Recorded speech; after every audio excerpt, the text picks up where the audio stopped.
very significant progress, but progress is always relative.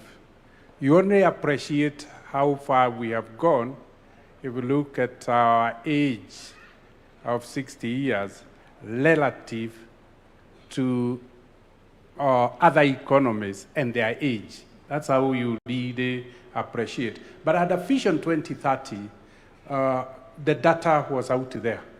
We are ranging between 50 and 80 in terms of achievement of targets. So when you get 50, you have passed. If you get 80, you have done very well. So it's really a question of relying on data. Could we have done better? I think Professor Eno's feedback, because he held the mirror for us, there are areas we could have done better. And that is why it is important to formulate Vision 2063 so that we can do better in the areas that we did well, but also continue to do well in the areas we did well. But I would like to single education and health. To me, while the indicators have not really been what they should be, getting 1.2 million children to sit for an exam in 1 year and graduate to the next, that to me is a huge achievement because we have moved from a very low number. Where are we going? I think where we are going is, and I was sitting next to a dream, is fulfilling his dreams. This vision is not about our generation. This vision is about our children and our grandchildren. And he reflected where we are going. And it's, as he spoke, I was amazed that he's helping us to see where we didn't get it right, that we could have been more people-centered. It's really him, it was all about people, education, security, health, neighborliness, environment. That is all about people. Yes, we did lay foundation in infrastructure, but Adrian representing the people for who we are here wants a people-centered vision.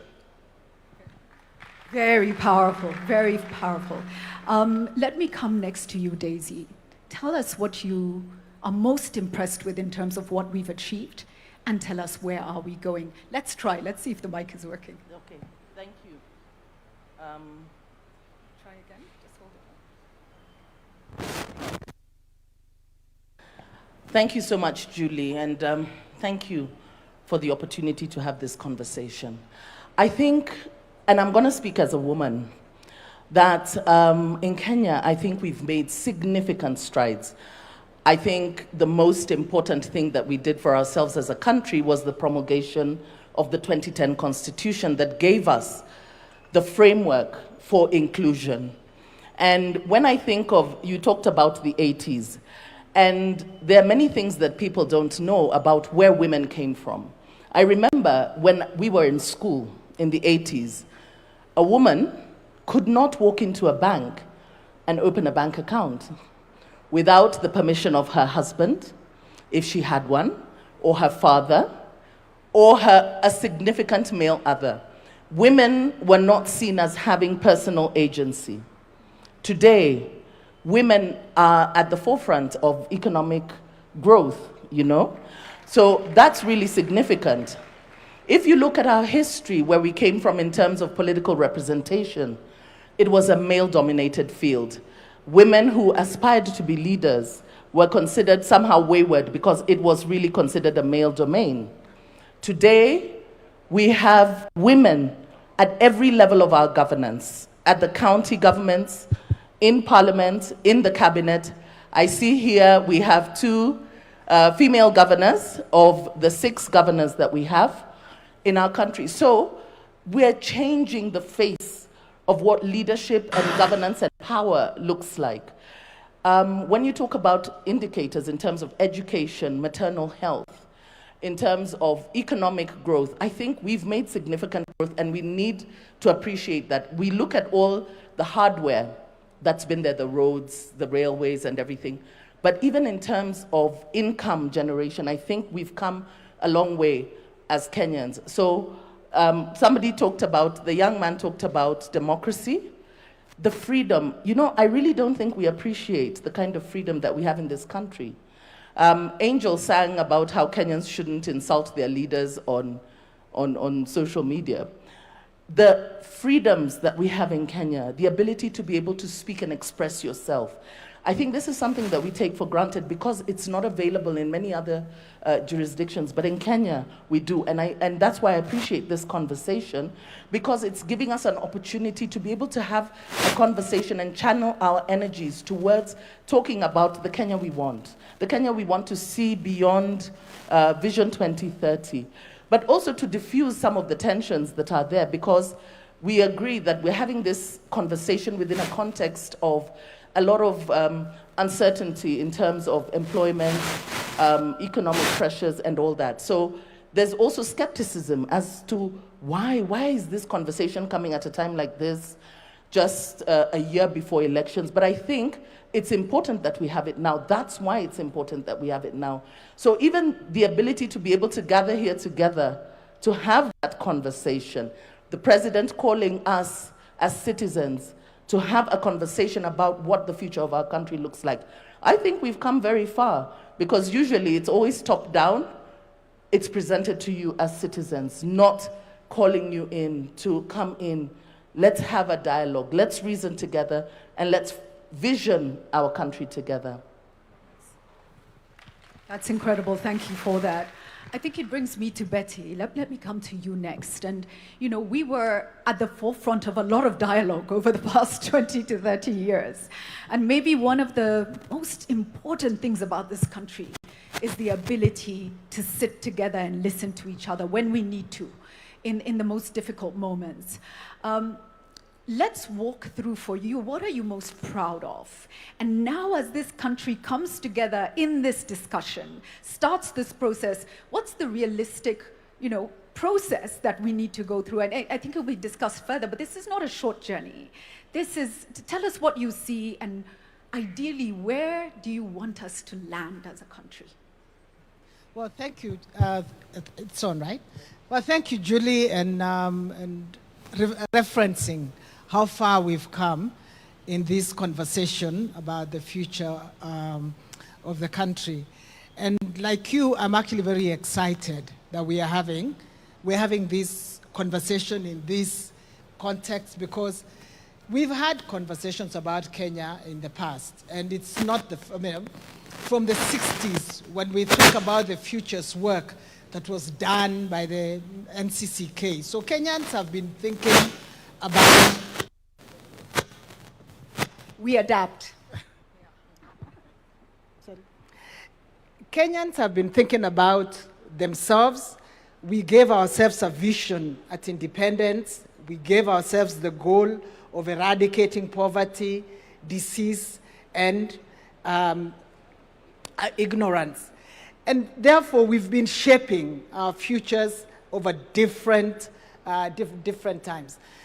We've seen, as James has said, if I think about our childhood, when we grew up, I'm thinking it's my age or slightly older, the differences in, our experiences as children then, and where we are and where our children and grandchildren, because now we have grandchildren, are growing up, those are totally different society and a better quality of life. So I think we need to give ourselves credit that we are not where we were in 1963. But we are not where we would like to be. So we've accomplished a lot socially, politically. We've celebrated the Constitution. Economically, we've seen better livelihoods than we experience, education, health. There are many things that we can talk about and celebrate as having accomplished as Kenya.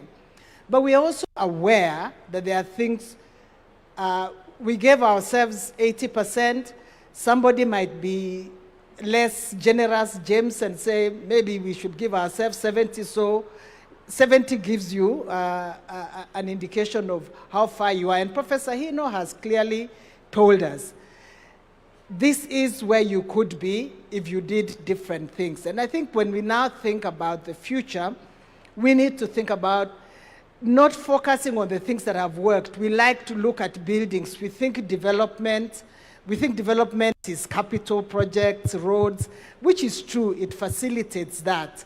But there is something within that we need to work on. What sort of economy do we have? We focus a lot on, and we are aware of how unequal our society is. So if you ask me, what should we aspire to? We should aspire to a lot more of an equal society. What are the things that will get us that? Professor Hino points out, but history also points out that hard work, clearly, discipline, integrity are critical for building blocks for the future. Everybody wants to become rich, but how do they want to become rich? And do they become rich at somebody else's expense? We need to fix the institutions that offer equality for Kenyans. Thank you. Wow, fantastic. Still adapting. Okay. Can I just bookmark that when Professor Hino did his presentation, and when you mentioned informal sector, there was an applause that came from the back. So I just want to recognize that's a very big part, I think, of what Kenyans want us to focus on is how to give dignity and opportunity and pathways forward to the informal sector. Let me come to you next, Ian. A lot of what we talked through earlier, you probably didn't live through, right? So when you have the chance to look forward and imagine and dream everything, we have a restless, cynical and tired, kind of disappointed Gen Z and youth population. How do we inspire? How do we rebuild? And what do you see as the future for the country? All right, thank you so much. My name is Ian Mwita Matiko. I may not have lived to see the Vision 2030 being born back in 2008, but I have been a beneficiary of that vision from the time I was born up until this moment. So I'll say what is working in the present and where I think we are headed as a country and what I envision, what I would want as a Gen Z to be achieved in 2060. What is working currently, I've had the opportunity to work under 3 ministries currently. I have worked under the Ministry of Interior, under PS Raymond. I've worked under the Ministry of PS Fikirini Jacobs, and under the ministry that coordinates Nyota Fund. One of the things that I can say with full confidence that is working is that for the first time in the history of this country, we have had the young generation being brought in conversations, national conversations on matters security. And that is thankful to Jukwaa la Wasomi, which was born last year under the leadership of UCSPAC, which is the Universities and Colleges Students' Peace Association of Kenya. That Jukwaa la Wasomi is working in conjunction with Jukwaa la Usalama under the docket of PS Raymond Amolo. So that is one of the most significant things that I've been able to witness as a young person, because now we are revolutionizing our security to include the very people who are going to take it up later on in the future. The second thing is about Nyota Fund. Now, people may see it as a very small thing, but when you look at it keenly, it is inspiring millions of lives. Because for the first time, we have a president who's thinking about the hustlers out there. This Nyota Fund is revolutionizing the way in which we think, because we don't want just to tell people that we're giving you employment. We want to show them that this is how we are creating these job opportunities for you and inspiring you to a future. And the third one is, when you look at the National Youth Council, NYC, the last time the elections were held were 10 or 14 years ago. For the first time, we had it gazetted this year that the youth are going to elect their council to represent them in terms of government. And that is that is thankful to PS Fikirini. So that is what I've seen that is working currently. But what do I envision? Which Kenya do I want in 2060? One of the fundamental things that we need to underscore is the Kenya that we are building. We are not merely building Kenya for 2060. we are building a Kenya that we will want to leave behind for generations that are coming in. One of the things that I'd want to highlight is especially the health sector and the education sector. Let me begin with education. We must revolutionize the way in which we educate our people. We must not educate our people to seek for jobs today or to want jobs today, but we should position them to tackle problems that will arise in 2060. And that means we need to bolster our education system. We need to position our people in such a manner that we will not be consuming things from outside, or we will not be consuming knowledge from other states. We will be instead exporting knowledge to other states. We will be inventing and we'll be inventing things and sending them outside. So that means we need to invest more in our education sector. The second sector is health. We cannot be 60, now for 2060 will be 100 years, yeah? We cannot be 100 years old and we are still relying on external aid in terms of medicine, in terms of vaccine, because we are 100 years old. So we should invest in the health sector such that our young scientists, our professional doctors, our brilliant minds can come up with research. That research can be sponsored into the future, and they can dream about a Kenya that can, also innovate. We don't want to go to other states to compete in events. We also want to host those events, and we want to be better at those research competitions. So that is the kind of Kenya that I envision. And if I've been following the mind of the president, when you look at the trajectory that he's trying to build, he's trying to turn Kenya away from consumer country to a producing country, if you look at it keenly. So that is my input for now. Thank you so much. Thank you so much, Festus. Ian, Festus, let me come to you next. You're a leader in your own right. You're doing that in Machakos County. What are you happy about in terms of what Kenya has achieved so far under Visual 2030? And what is your hope for 2063, Kenya at 100? Thank you, Julie. Is it good morning? Is it still morning? Yes. Good morning, Mr. President. Good morning, Julie. Good morning, my panelists. What has been significant about the achievement of Vision 2030 to us, persons with disabilities, because that is a constituency that I speak for and work for. We've seen enactment of the new Disability Act that has been in the parking lot for a very long time. The act was assented by our dear president last year, August. Was it August? Sometime last year, and that was a really great milestone that spoke to the intentionality of our government in terms of including persons with disabilities in their activities. We've also seen significant efforts by the government, especially in mashinani, whereby nothing can happen without us being on the table and having our voices where conversations are happening.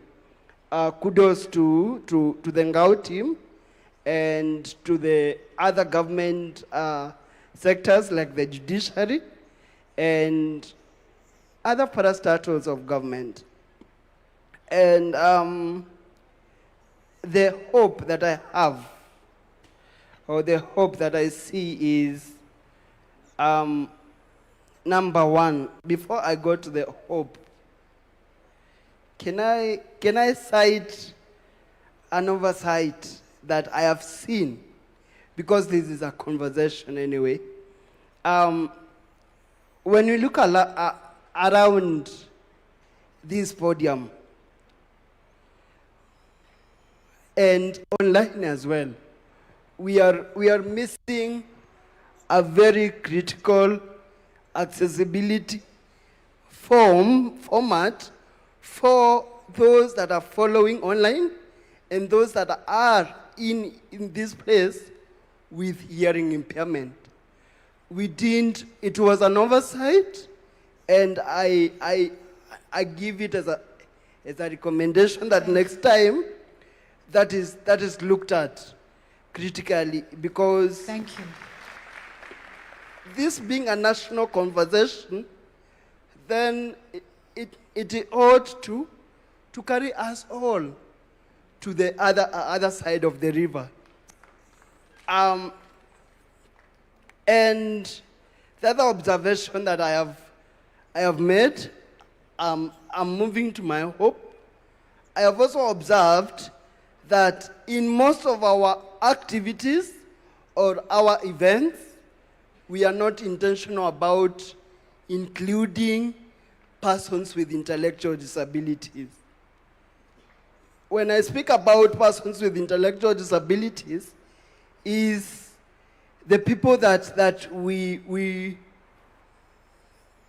sometimes shun away from because of their complexity of their disabilities, in that the way they take concept in and the way they give output out is a little bit different from everyone in our midst today.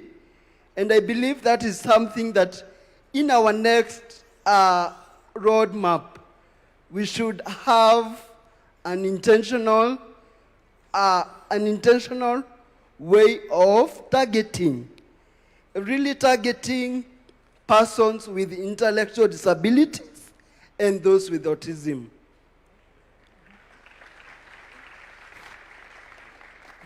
The other thing is that I need us to see more formats of communication in our various engagements. I'll give examples. Persons who are short-sighted, that do not see small letters. How inclusive are we when we are projecting? Even I was struggling. In our screens? How inclusive was that? And those that use Braille is that format that is going to be accessible to those of us that have gone to school and can use Braille too as a way of communicating to themselves? Again, we have a very forgotten group in the communities that have not been participating in our activities most of the times because of the barriers. The deaf-blind people, we've seen how America has empowered the deaf-blind lawyer. All of us know her. We've seen how she even came to Kenya to inspire us, persons with disabilities, brought in by National Council and brought in to inspire and change a narrative that has been there of persons with deaf blindness are supposed to be left away. Just to ask, how many of us know that we have a language known as tactile? Tactile. How many of us know that? Mr. President, do you know tactile? Do you know how it is used? Please, it is actually embedded in our national book, our reference book, the Constitution of Kenya, whereby it's it's a mode of communication for those who are deaf, blind. So we'd also want to see that in play, because it is mandatory to carry all of us to the other side of the river. Now, yes. I am going to my hope. The Kenya I hope to see. I hope to see a Kenya that is inclusive, a Kenya that is intentional, a Kenya that is led by us with diverse perspectives and disabilities. We need to be included, not integrated. We don't want integration. We want to be at the center of where conversations are happening. Thank you. Thank you so much.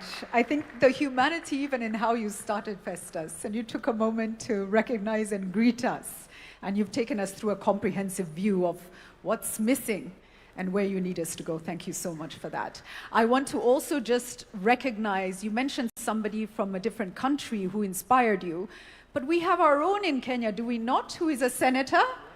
Honorable Crystal, yes, and I don't know if she's here, but she's incredibly inspiring, and so I just wanted to also mention that. Thank you so much. Let me come to you, Ambassador Ndemo. Again, we were at the front lines of much of the change of Kenya with you. You were right there, and you saw what it took to change a nation. It's not easy to push, to evolve, but you did that. Take us through the learnings you had in delivering Vision 2030, the part you played in development of Kenya, and where you think we really need to be going for 2063. Thank you, Julie. Let me recognize His Excellency the President, Deputy President, Prime Cabinet, Cabinet Ministers, and all guests and governors I saw here.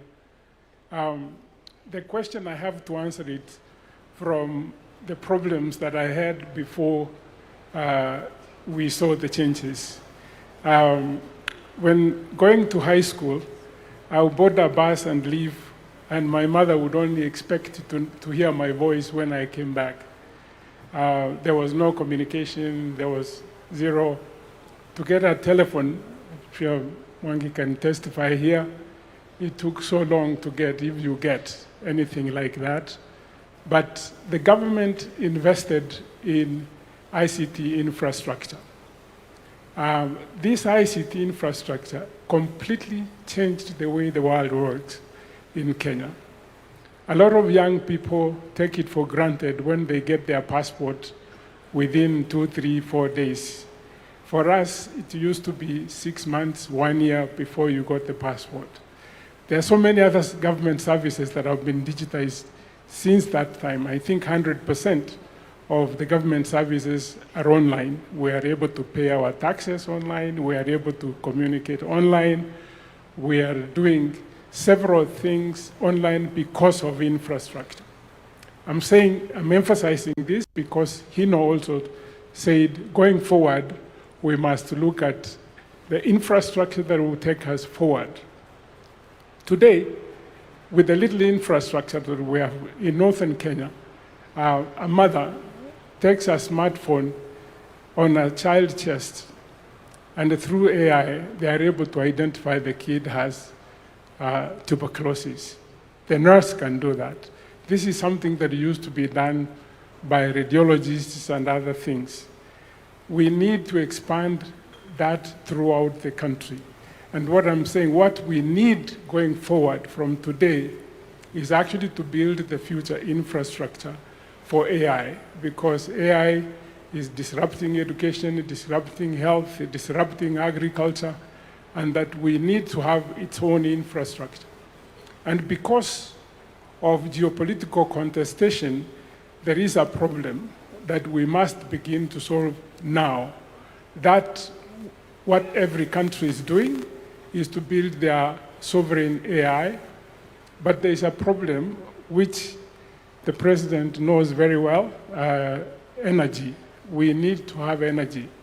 We cannot talk about AI going forward without significant amount of energy. I think we're at less than 5,000 megawatts. We probably need another 10,000 megawatts within a very short period. Companies like Microsoft try to invest in that space. We need to work with the private sector and build the infrastructure. The same way we put the fiber in the undersea and also terrestrial to every county, we must invest in the future infrastructure for Kenya's competitiveness. Our education has done very well. Mwangi talked about it. We need to leverage AI because what the studies are showing is that most of us who have been teaching, we teach an average student. But with AI now, we can identify the needs of every child and actually provide the right thing. It is not going to destroy teachers. It's going to facilitate teaching. I would stop here because I can say. Thank you so much. The simplest way, I think, to understand AI is to see it as a tool. Ni kama jembe, yeah? It doesn't replace the person who needs to do the work. Maybe jembe is wrong in today's environment, but it's a tool. Your Excellency, I do want to come to you before we open to the floor. As a leader, same question. What are you proud of in terms of what we've achieved so far? And where are we going? But as a citizen, as a farmer, where do you really want us to go? Please tell us. Thank you very much, Julie. And good morning, everybody. Vision 2030 in 2008 became the roadmap for us as a nation to think long-term about our development. Maybe I see some people straining to see. Long-term for us to plan our way into prosperity. And we must commend President Mwai Kibaki and the vision bearers then, who provided a platform for us to put together what today is finally in the sunset years. Vision 2030 has provided a framework for us to figure out our development. It set out that Kenya should be an industrialized nation, middle income, high quality of life in a safe environment. All the targets we set for ourselves, we have been given a review of where we are on the economic pillar, on the social pillar, on the political pillar, and the enablers. And we have been given a scorecard by the Vision 2030 Secretariat. We have done fairly well in many aspects. We've done well in others more than others. We've been given the figures on the political pillar. We are at 80 plus. I think we have an A. And you can see it. We have a new constitution. We have a robust Bill of Rights. We have a democratic state. We have an open society, a rule of law. We have a working judiciary. We have a civil society that is not constrained. And we have made ourselves a very proud nation. In fact, globally, Kenya is recognized as a democratic country. It is part of the reason why in 2023, 24, I paid a visit to America, and the single most important component was the fact that we share in our celebration of freedom and democracy. We have been given indication as to where we are with the economic pillar. In fact, I think of all the pillars, the economic pillar is where we have done not very well, at around 50, I think it was 52, 53%. On the social pillar, we are around 60.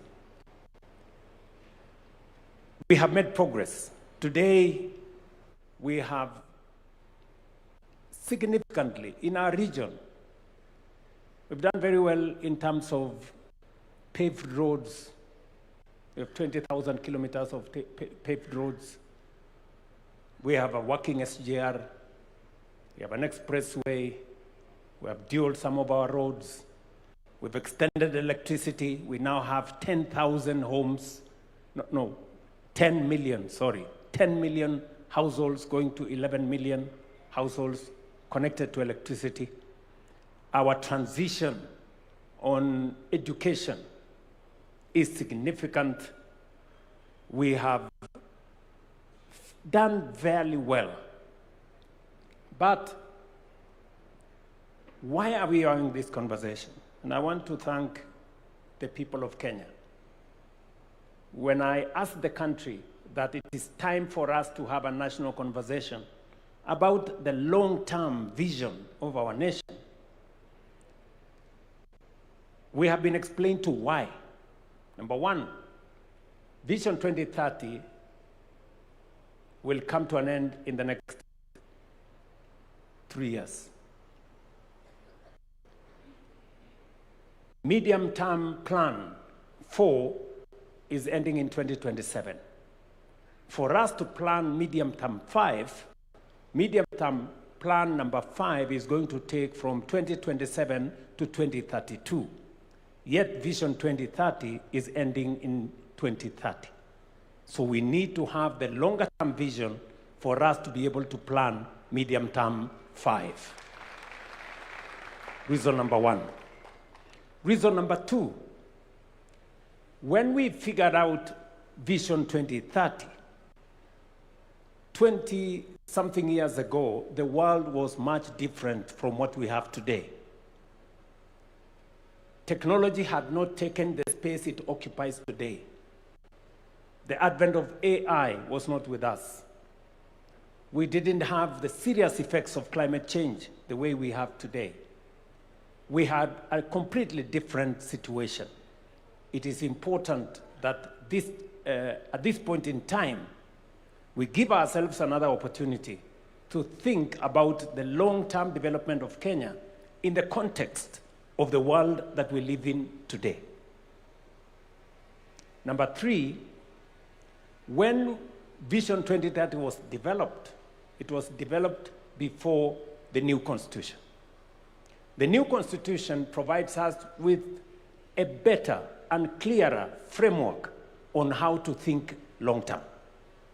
And therefore, it is important that we engage in this exercise in the context of a new Constitution. A new Constitution that does not request us to consult the people. No, it is mandatory.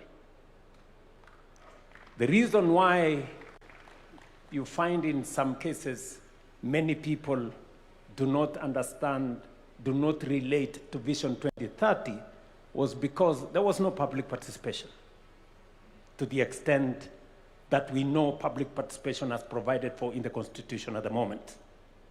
And therefore, we have an opportunity, this time round, different from the opportunity that was in 2008, to formulate a long-term plan, one that is done by the people, not by government, not by bureaucrats, by the people themselves.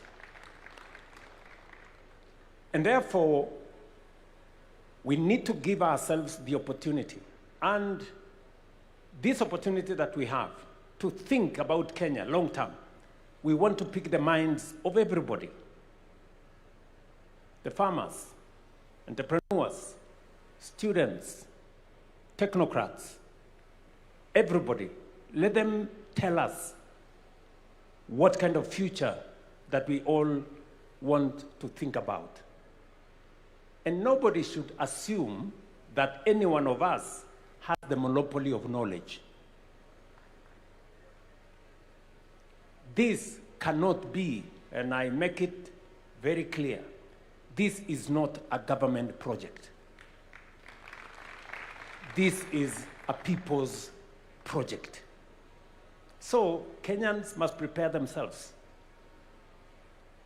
It is a responsibility put on our shoulders collectively. And I will be speaking as a citizen as well, because I also have aspirations on what I think our country should be, beyond me being a leader today in Kenya. And number 4, just so that we contextualize this, the center of gravity, global gravity, in terms of growth, is moving to Africa. Africa today is pivotal. Why? Because of 4 reasons. Number 1, we have the largest reserves of renewable energy. We have the youngest population, a population that a quarter of the world's population will be living in our continent by 2050. Number 3, we have the largest market that is emerging. Number 4, we have the largest reserves of uncultivated arable land for food security going into the future. And therefore, as the center of gravity, global growth moves to Africa, we must position Kenya appropriately so that we become that epicenter. It is for those 4 reasons in my thinking that this is the moment for us to imagine the Kenya that we all want into the future. Many people may say, this being a year where we are going into politics, maybe this should not be the opportunity for us. Now, I want to tell them, Kenya is bigger than any election. For far too long, we have made elections to look like it is a matter of life and death. It is not. Yes, it is important. And the reason why we have not achieved some of our targets is because we have made our plans not with the foresight of the future, not thinking about the next generation, but simply thinking about the next election.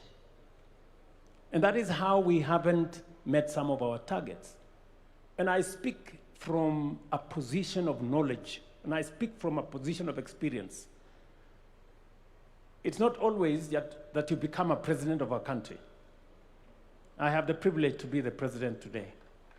And I want to speak from that experience, that the pressure that always you have, even when you know as a leader this is the right thing to do, you are told always, this will affect your next election, don't do it.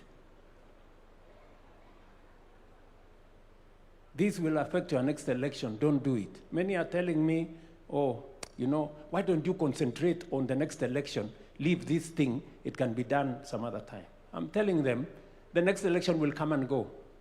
Kenya must think beyond the next election. Kenya must think for the next generation. And I want to ask all of us here to think beyond any election cycle or any administration. We must think about the next generation. Let me conclude. I hope I'm not taking too much time. Let me say the following. I have listened to the presenters. I've listened to Professor Anyang' Nyong'o. I've listened to Adrian, the good young man who is 7 years old. I have also listened to Professor Hino. And as we have this conversation, I have picked 4 things. Number one, Professor Hino has said, for those countries that have succeeded, and he's given us examples of Singapore, Malaysia, he's told us about Vietnam, and all the other countries. What was central to their quantum leap was the people. Not the oil, not the gold or resources, it was the people. And we are lucky as the people of Kenya because we have the people, and they are very hard working. So we have what it takes to lift this country to the next level. Number 2, he has told us to pay attention to inequality. A very serious challenge in our nation is inequality. We have too many people who still sleep hungry. We have too many people who are jobless. We have too many people who don't have income. We cannot progress as a nation when we cannot take care of the vulnerable. So Professor Hino has told us 20% of the bottom poor account for only 5% of income, while 20% of the rich people, of those of us in the higher category, control 50% of income. So 20% bottom, 5% of income, 20% top, 50% of income, meaning 10 times what the bottom has. We have to pay attention. We have to pay attention. How we lift those low-income people, how they access, how their children go to school, how their medical bills are paid, how they access employment opportunities, and how we create equality. Number 3, he has told us our opportunity is in raising small, medium, micro enterprises. We have an opportunity there. Sometimes we think they don't matter. But the good professor has told us that is where our opportunity is. How do we make micro, small, and medium enterprises grow? How do they access credit? How do they access opportunities? How do they access business? That should be we should pay attention. And then number 4, he has told us to pay attention to accountability, to dealing with corruption. He has told us 3 things. We now have a conflict of interest law, which we signed into law. There are many people who want to challenge it because it closes many doors on the people who have access to power, who want to use that power to access contracts and many things. Number 2, he has told us about EGP. We have been trying to implement EGP for many years. I am very happy that finally we have moved government procurement to an electronic platform where contracts can be transparent. We can know who is being allocated, which contract, for how much, and whether it matches the market parity. And he has told us that technology must play a very central role. I was listening to Mercy Mwangangi, our CEO of SHA, and he was saying the single most serious challenge he faces is how to stop fraud. You know? And we are very happy that finally, using technology, we are able to stem theft, fraud, and corruption. And to the good professor who has said here, going forward, technology is going to play a significant role in us taking this forward. So, in conclusion, let me say this. To the people of Kenya, nobody has a monopoly of good ideas. Beyond Vision 2030 is our collective responsibility. We must step up. It is a constitutional responsibility to each one of us. It is an obligation to each one of us to implement the Constitution. And part of implementing that Constitution is to figure out how we appropriate, access, and avail all rights that are provided for in the Constitution to everybody in Kenya. Whether it is human rights, electoral rights, rule of law, access to water, access to education, freedom from hunger, making sure that the Constitution, what the Constitution says, that every citizen must access the highest standards of health,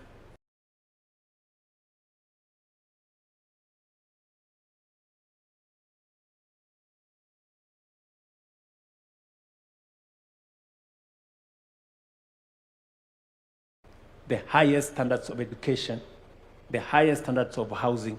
It is our responsibility collectively for us to have a plan on how this is going to be attained. And we have the opportunity. I want to pledge here that government is not going to lead the talks. It is going to facilitate. This is about the people. Whatever platform that is required to be provided, we are going to provide the platform. Let the people, in their diversity, the religious community have ideas, private sector have ideas, farmers like myself have ideas, students have ideas, the academia have ideas, our good friends in civil society, they have ideas. Let us bring the cocktail of ideas and have a plan for our country into the future. It is our opportunity. Let us not abdicate. Let us not delegate. Let us not run away from that responsibility. It is our duty, it is our obligation constitutionally to make sure that we think about the future of our nation so that Adrian, sitting here with us, 7 years old, will know what the future is going to look like. Thank you very much. I hope I have not taken too much, but this is the opportunity for us, and I am very happy to be part of this as a Kenyan myself. And believe you me, I will be part of it as a Kenyan. Thank you very much. Thank you so much for that, Your Excellency.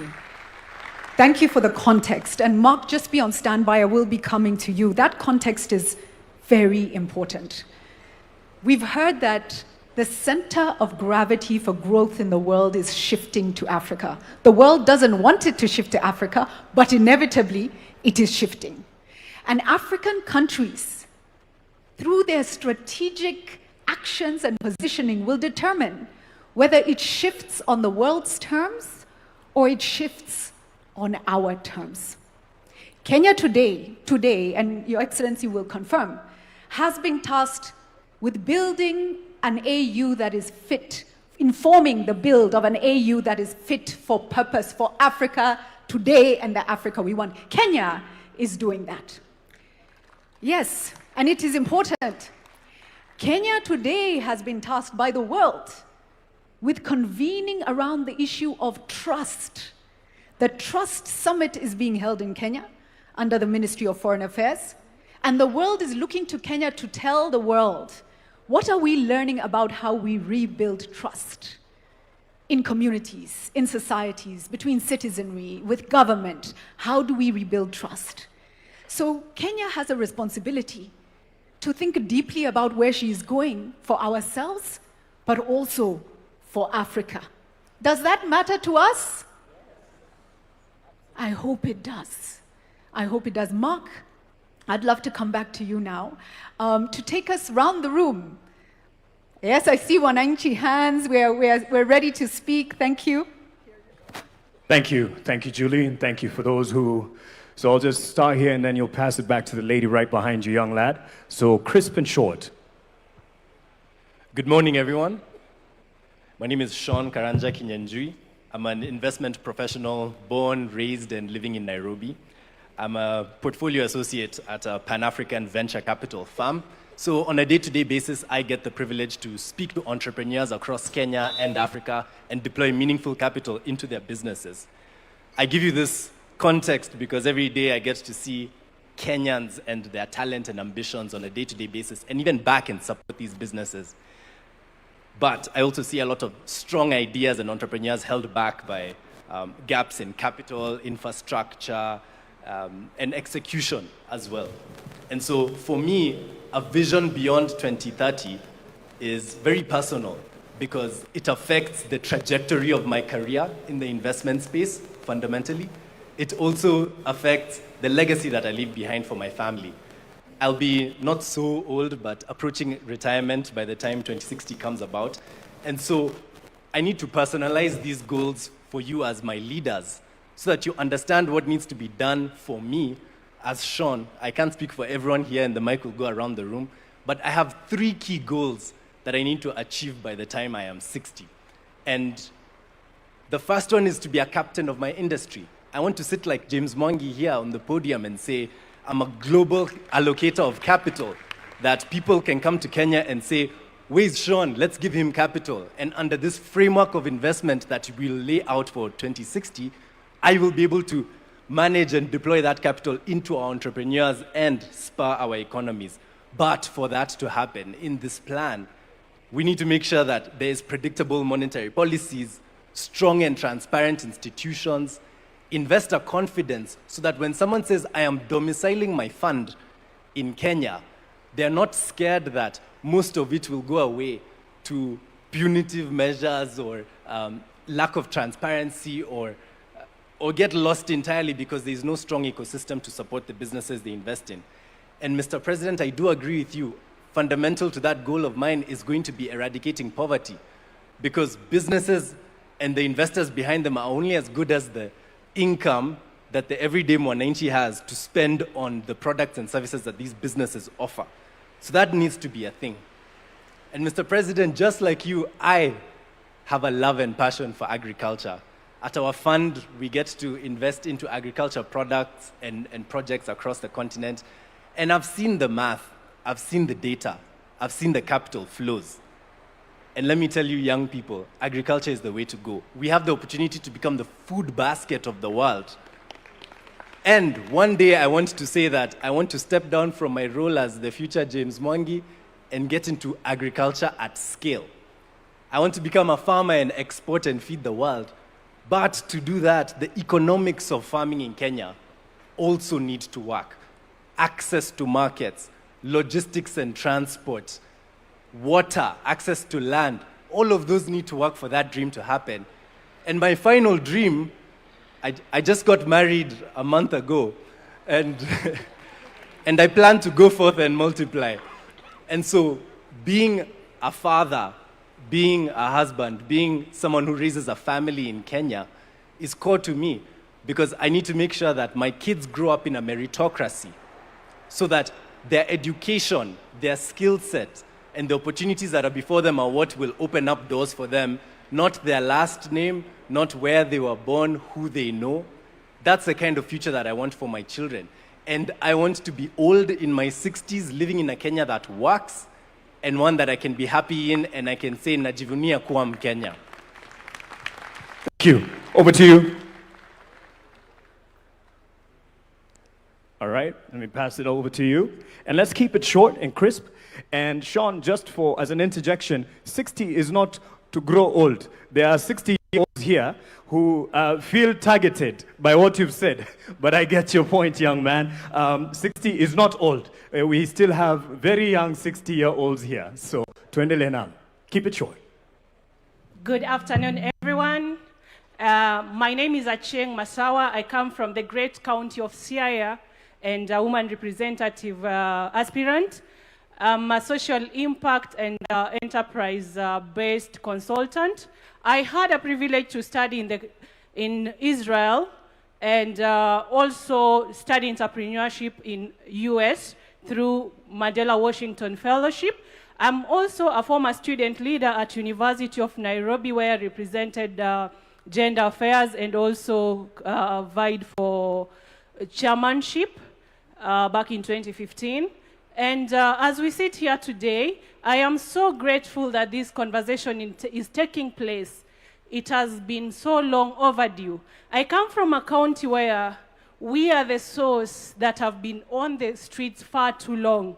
And I'm really, really grateful that one of the least developed pillar is economic pillar. And being a youthful country with a young population, I believe, and today is the International Youth Day, I believe that focusing our energy in enabling the capacity of our young people is the way forward. And today I am greatly challenged that the President of our great Republic of Kenya, Dr. William Ruto, has led the National Vision Board. I would like to challenge all of us as young Kenyans and every Kenyan to also develop our personal vision board to contribute to the growth of our country and to the journey to Singapore. Thank you so much. Over to you, over to you. Melody, you have someone? Thank you. Ladies and gentlemen, Your Excellency, first of all, my name is Hilary Ojwang. I am a Gen Z of this nation and a graduate mechanical engineer. So my comment as of today is that, first of all, I want to thank you for this initiative because we came up with Vision 2030 and we are now we are developing a relay of visions. So we have Vision 2030, handing it over to Vision 2060. As we hand it over to Vision 2060, we really just have to reflect and check back and see what is our progress in the social pillar. We have made some progress. Our progress in the political pillar has been significant. But our challenge, Your Excellency, which is the key and the core of changing the life of our people, is the economic pillar. And as a young person, as a Gen Z of this country, I want to thank you because you are saving us in disguise. Because when I'll be old, and in my 60s, in 33 years to come, the current generation, the generation Alpha, will be asking us for jobs and asking us, what did we do when we were young that they are jobless? That is why I'm taking you, because by Vision 2060, we are trying to solve the solution of creating jobs for our people. My comment is that as our president, and we are praying for you, and we are going to hand over the job to you once again in 2027. I just want to ask you that in that last term, Your Excellency, focus on the economic aspect kindly. Our young people are still hungry. We still have few opportunities in our country. We want our economy to be strengthened. You say that a significant percentage of our country, our land, which is arable, is still used. Let us utilize that. Let us have food in our country that we can export. We can even process it and export final goods to the global market. That way we'll have solved a lot of problems for our people and create opportunities. When you look around you, majority of the things they are imported.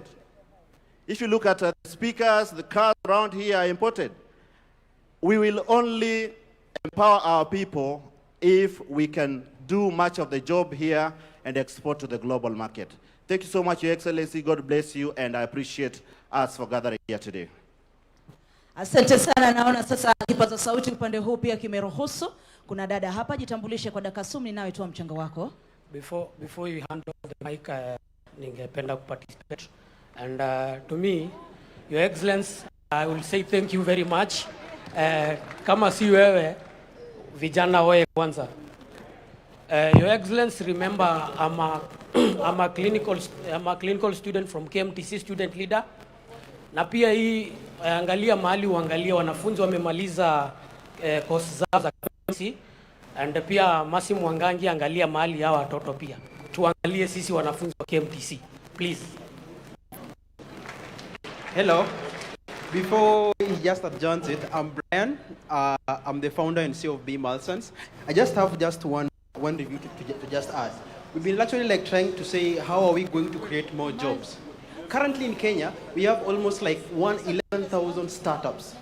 So if the government can just, let's say back up these 11,000 startups and just, let's say they just get funding, for example. Each startup can just employ almost 50 people. So those 50 people, as in, if they're now given actually money, they can actually now create more employment actually now for the young youths now. Hello, yeah. I'm sorry, let me talk. My name is Anne Adhiambo Onyango. I am a volunteering secretary actually for a community-based organization known as Tekeleza Mtaani Initiative. So my question is about climate action. For me, I define Vision 2030 as attaining goals for the 17 Sustainable Development Goals. So I'm gonna go to SDG number 13, that is climate and its impact. We've been seeing news being warned that El Nino is coming September to December. So apart from us sending Red Cross to rescue missions and all that kind of thing, what are we doing with the drainage? And what are we doing to make sure that the adverse climatic repercussions don't get to us as individuals? Kindly, when you are thinking about 2030, think about climate change and its impacts, because I work with the community and it is not looking good at the grassroots. Thank you. Asante. Sorry about the challenge with the sound, and we're trying to get, I had promised this young lady here, na hapa, na point two, kwa sababu ya muda, lakini pia wewe utaposition watu pia. I love this sign. Let me just say, yes, I love the hands. I see you all. I appreciate that. And this is what we are starting. So hatufungii mtu yoyote, lakini tunawapa wale ambao wanaweza zungumza kwa muda tu. I love the passion and I love the reaction. We just also need to give that side of the room. So that's why we're kind of giving an opportunity for those on the other side of the room. Young lady, please keep it safe, short, and then we will come to as many. But as you would appreciate, there's other parts of the program, and there's another opportunity for an open mic. I promise you. I promise you. Quick. Thank you so much. I'm called Lucy Wanjiru Mbugua, a youth leader from Nakuru County, and aspiring senator come 2027 next year. And my question to the president is, there was a clip that Rigiji talked. We know Vision 2063 will go beyond your administration and possibly several generations. Now my question is, how will you make sure Vision 2030 belongs to Kenya and not to a particular government, so that the future administration continue implementing it regardless of who is in power? And as I finish, I want to say that I want this Vision 2030 to be a Kenya where there is no corruption, and where youths, we are employed regardless of who we know, as long as we are educated. Thank you so much. God bless you. Asante, asante, asante. Tumsikie dada hapa. Hello, good afternoon, everybody. Good afternoon, Mr. President and the nation at large. My name is Nora Kerubo Rangi. I'm from the Open University of Kenya. First of all, okay, President Treasurer. First of all, I want to thank you so much, Mr. President, because after almost 36 years, I was able to go back to the university and undertake my degree in business entrepreneurship and education.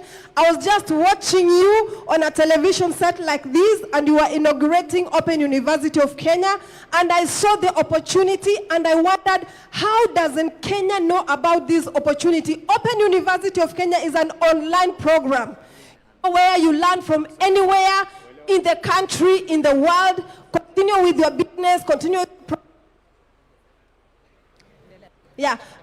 with your business, with your professional life, but at the same time, upgrade yourself. So what I want to say is I've seen a very huge opportunity in this space. So President, as we are continuing, can we continue to implement this online learning space? I have seen students from across the world. I've seen students from across the continent coming to Open University. We are 3 years old only. We started with virtually zero, and we are now 30,000 students. So as Kenya, we can capitalize on this economic pillar and export education. Kenya is at the pillar of education, and they are coming from all over online. So I would like to see Open Primary Schools of Kenya, Open Secondary Schools of Kenya, and the rest is history. I've also seen people from other countries come here for the primary school education, for the secondary school education. So at 2030, that is also another pillar. People trust Kenya. They trust the education in Kenya. So that is a pillar I would like us to capitalize on and take advantage on. There are huge revenues in education. Thank you very much, and God bless you all. Asante sana. Kuna wepo wengi huko. Acha nimtape ukaka mwenye shati yake ya maroon. The President, the Deputy President, and all protocol observed. My name, I might struggle to communicate because I've never addressed such kind of a congregation, but you'll get my points. I have very delicious points and very ambiguous points. Now, this is a national conversation that personally I expected the leaders from across the political divide to be able to attend. I'm quite disappointed that some leaders are not present. My name is Samson Ligala. I come from Kisumu County. My governor, Professor Anyang' Nyong'o, is among the leaders that are, spearheading the conversation. So, as you know and as you understand, leaders from Kisumu like myself, we are very brilliant, and we are supposed to be on the conversation and on the table. Now, Vision 2030 was formed when I was in class 3. I didn't know much about it, but my late father, used to really talk about it like every day. So I got to understand, and I'm glad that today I'm part of the team that is talking, that is addressing the country, and I hope that in future, the foundation that was built, we can have a conversation on it and be able to make changes. Personally, I want to talk about my ward, because in 2027 I will be the MCA for North Nyakach Ward in Kisumu County, God willing. Kule, nataka kuongea kwa Kiswahili kwa sababu si wengi wanaelewa Kizungu wenye wananiona kutoka huko. Agriculture. Rais, naomba mnisaidie, mnipatie muda kidogo nimalize. Okay, thank you. So we should work on inaitwa value addition and empower the farmers at home and everyone, wale wananchi wenye wako chini. Hii conversation vile rais amesema tuweke conversation ikuwe kuhusu wananchi wenye wako chini, si leaders peke yake. Thank you for the opportunity. Melody, I'm right here with the young one. Melody, I'm right here at the front, just to speak to two young representatives who are looking forward to Kenya post Vision 2030. Kisha baada ya hapo tutarejesha mic jukwani. Aya, Baada ya hapo kipaza sauti Samahani, sorry for that. Real quick, and then we'll hand it over to Julie because there's more to the program and there's another open mic session. But I love the passion. This is just an indicator of what we need moving forward. To His Excellency, the President of the Republic of Kenya, the Deputy President of the Republic of Kenya, the Prime Cabinet Secretary, all the Cabinet Secretaries, senior government officials, ladies and gentlemen, children, boy and girl. Is it afternoon? Yeah, good afternoon. So my name is Blessed Barak Juma. I'm 15 years old. And it's a great pleasure to actually be speaking in front of the President today as an advocate. I advocate for the rights of the children, especially child participation.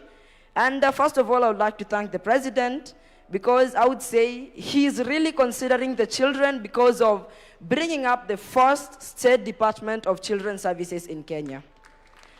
So, Mr. President, we really thank you for that.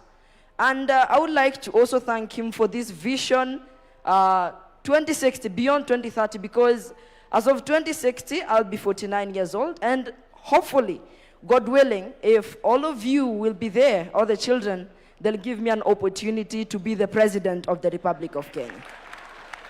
And I would say that this dream is going to continue, and vision beyond 2030 is going to be a great impact, not only to the people of Kenya, but to the children of the Republic of Kenya. So I will request child participation, not only by the voice, but children be included in decision-making, implementation of the vision beyond 2030.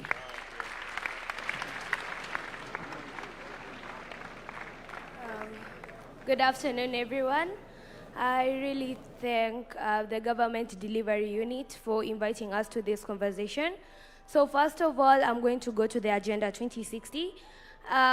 In inclusion of children, we would like to have the food security improved by investing in smart agriculture and true strength in schools feeding programming. And also coming to child protection services, we would like to strengthen the system supporting vulnerable families and ensuring every child knows their right. Mostly protecting children must be included in creating these decisions in the 2060 agenda. Thank you so much. Julie, are you ready to take it up? Just because of time and the next agenda, but there's another open mic and I appreciate the passion. Thank you so much. We are blown away by the young voices. Give them another round of applause, please.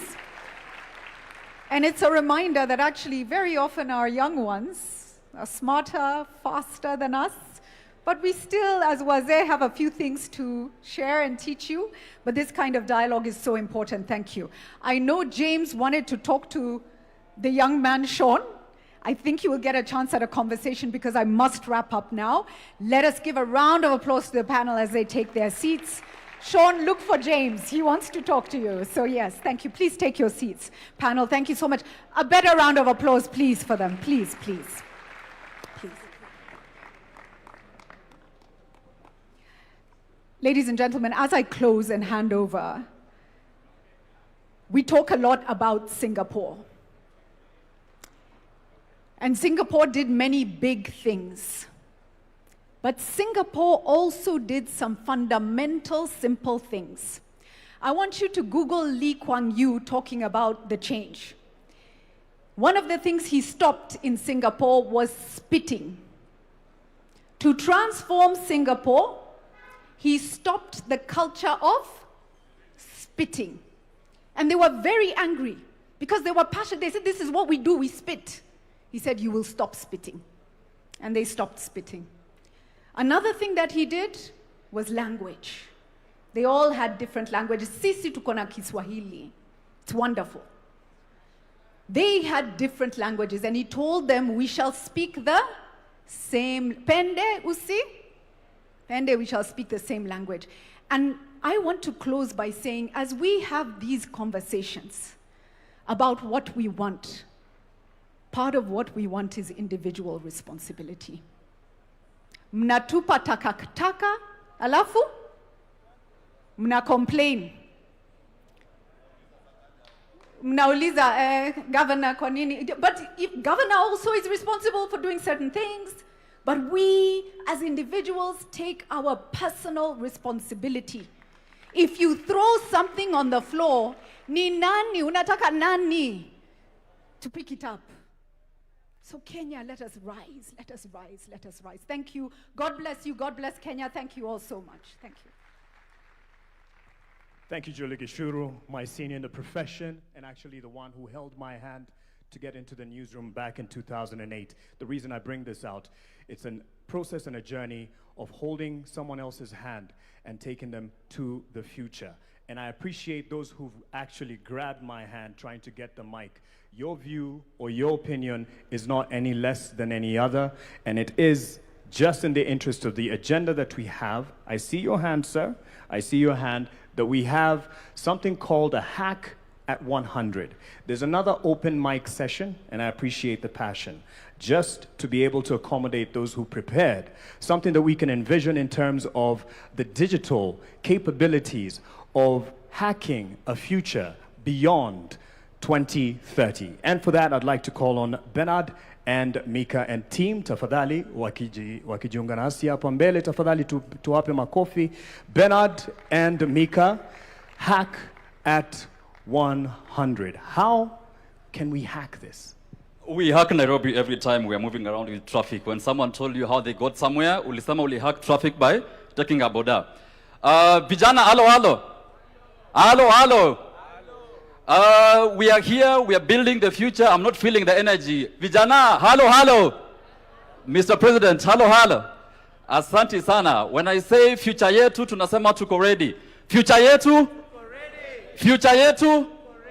Thank you.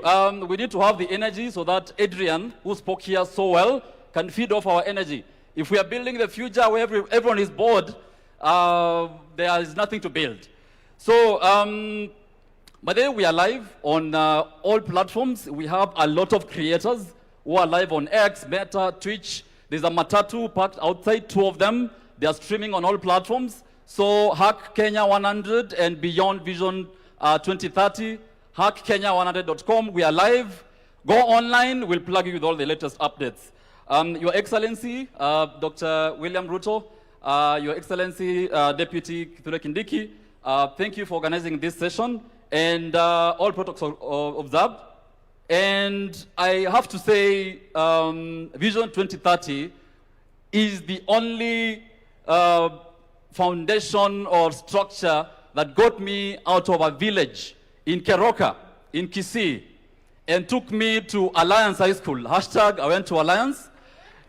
We went to Alliance, and without free education, I wouldn't be here today. So Vision 2030 team, Mugo Kibati, Alliance High School, we see the dream and we are to build today. And nataka mnishikie namba mbili. Namba ngapi? Namba mbili. 75 and 100. 75 and? After we are done, mwenye atakumbuka zinamaanisha nini, utaniona nyuma ya tent. I'll give you something. But before we jump into it, I would like to introduce my team who has been behind an activity we've been doing for the past 1 week. We are running a Hack 100 hackathon where we had over 10,000 young people all over the world applying for them to propose bold ideas, bold visions in terms of where they want to see Kenya at 100.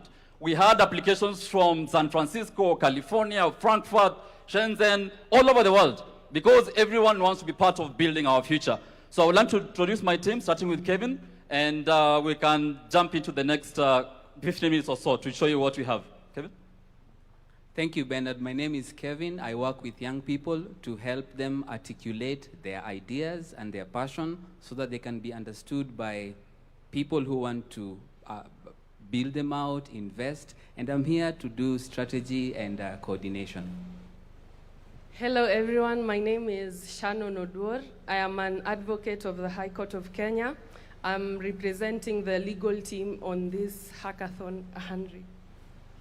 Right, my name is Naini Lankas. I also work with Shannon, and part of what we do for Hack 100 is that all of the hacks, the solutions, and the innovations that are coming our way are anchored in the Constitution. So we are keeping that in mind in everything that we are doing for Hack 100. Thank you. Good afternoon. My name is Jane Martha. I work under Hackathon, and part of it, I conduct issues on strategy and governance, and I also deal with the creators that you've heard. I'm one leading them. Thank you. Good afternoon, everyone. My name is Arthur Kamau, and I'm part of the team handling the sports sector. Good afternoon. My name is Micah Mathenge. I'm a CEO of a company called Venture Money. I work in the investment banking space, and I work with young entrepreneurs who are looking for investment in Kenya and abroad. Thank you. Asante sana. They'll come back to stage shortly. Don't worry about my dressing. I was told to dress down to represent the youth. So si suti sina, niko na suti kadhaa. Remember the numbers I gave you. How many were they? How many were they? 2 numbers. Which one and which one? This side, which number? This side? Aya shikilia hivyo hivyo as we watch this clip for you to understand what those numbers mean. Media team?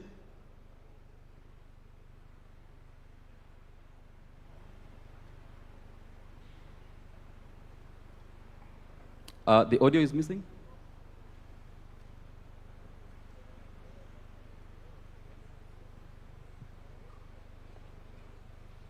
As they play the video, those numbers mean 2 things. 75% of Kenya's population are under the age of what? 35, right? And if we are not involving them in building this future, we have no future we are building towards. And personally, by the time we are 2063, I'll be probably 70 years old. So I'm building this future for our kids and for our kids' kids. So it's very important for us to involve our young people in building the future we are building today. And I'm not sure that the video is ready. The media team. We invited young people from all over the world to submit bold ideas in terms of what they want to see. And we challenged them. If you were to envision Kenya in 2100, what would you like to see? Where would you like to see education? Where would you like to see energy? Where would you like to see technology and AI? Personally, I'm a co-founder of a company. I lead teams across the world, teams in Nairobi, teams in Lagos, San Francisco, and Cape Town. Every day we see how AI is changing how we work, right? Professor Bitange said AI is going to change how we are going to work. So how are young people seeing all these changes that are currently panning out across the world? So the future we are talking about, young people have started building that future today. And the idea we had was, we had a hackathon happening across the country, and builders were building ideas, and all of them were assessed by a team that is capable to actually analyze which idea has the potential to have an impact for over 1 million people. And we had a bunch of them who are building those solutions. And I would like Micah to come and introduce some of them here as we wait for the media team to play the video clip. Micah? Thank you so much, Bernard. I would like to invite a few people that were very innovative in the hackathons that we've had. But before I invite them, I'd like to tell you that the youth of this country today are not thinking about problems that we are having in this country. They are thinking of solutions. And I'll give you an example of one of the solutions, ICT solutions, that has been profiled to us. This is a solution that has been created by the youth. It's for savings. The youth are saving. So I'll give you the example here is for a child who is 7 years old, and he's working with his parents, and his parents are saving 200 shillings every single day to buy him a PS. The app that has been created, which is for beyond 2030, definitely, the app that has been created has reminders. But the reminders from the child are more consequential than the reminders from the app. And so we are looking at children who are learning discipline. They are learning the importance of investing. They are learning how to invest small, waiting to grow big from the innovations that we have. I would like to invite Felix from Sanifu. I don't know if he's around. And if he's not around, I'll invite Naini Lankas to come in and talk about the investments, the legal avenue that we have, the legal infrastructure. Come. Yes, come. Hi everyone. Thank you so much for the opportunity. Thank you so much for this initiative to actually look at Vision Beyond 2030. So my name is Sidney Rema. I'm a co-founder and CEO at a company called Sanifu AI. We are kind of the frontiers of AI in Kenya for small businesses. We are servicing many across Africa, not just in Kenya. Most of the big companies, around use Sanifu AI to process things like orders, invoices, pay taxes, and all that.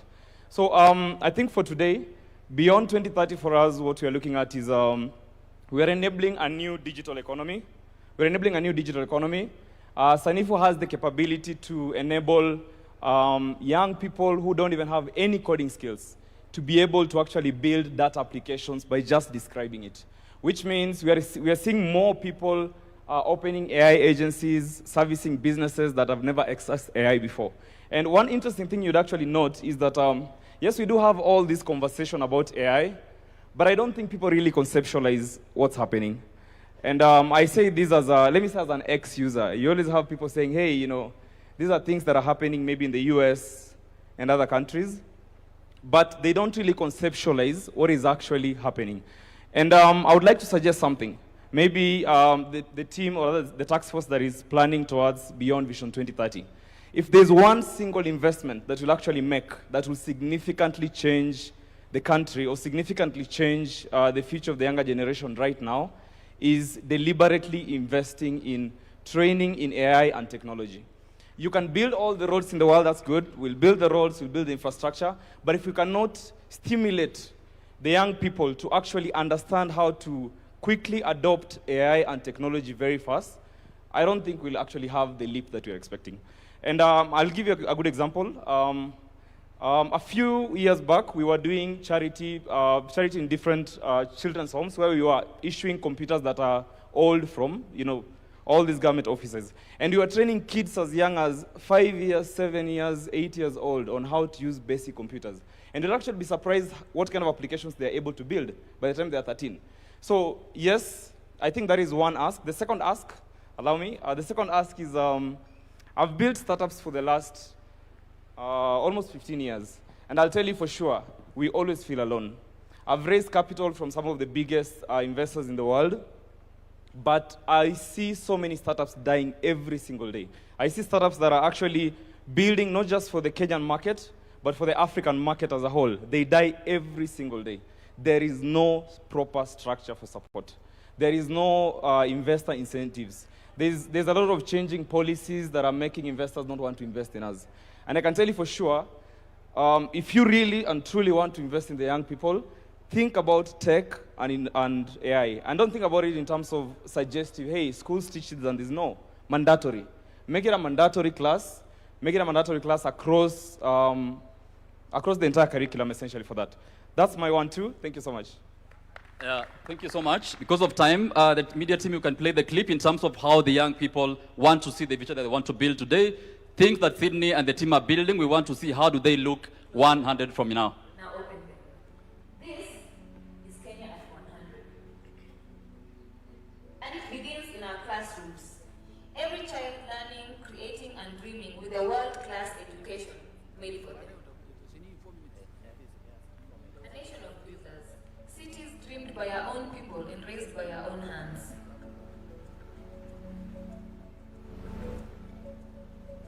Every corner connected, from the lake to the ocean, no Kenyan left behind.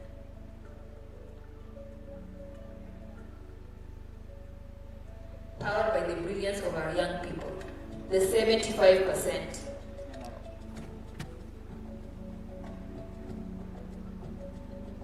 Feeding ourselves, sustaining our land, prosperity grown at home.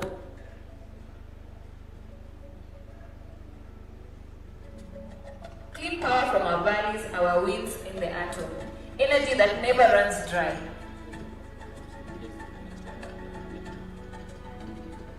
Made in Kenya, built by Kenyans, traded with the world.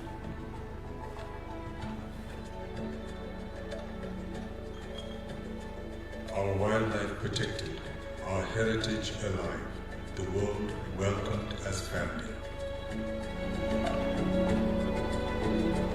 A thriving blue economy, from the port of Mombasa to every fishing village. Health and dignity for every Kenyan, from the first breath to the last.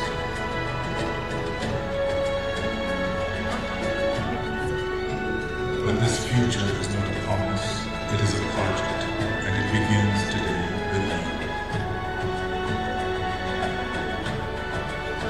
And we start building today.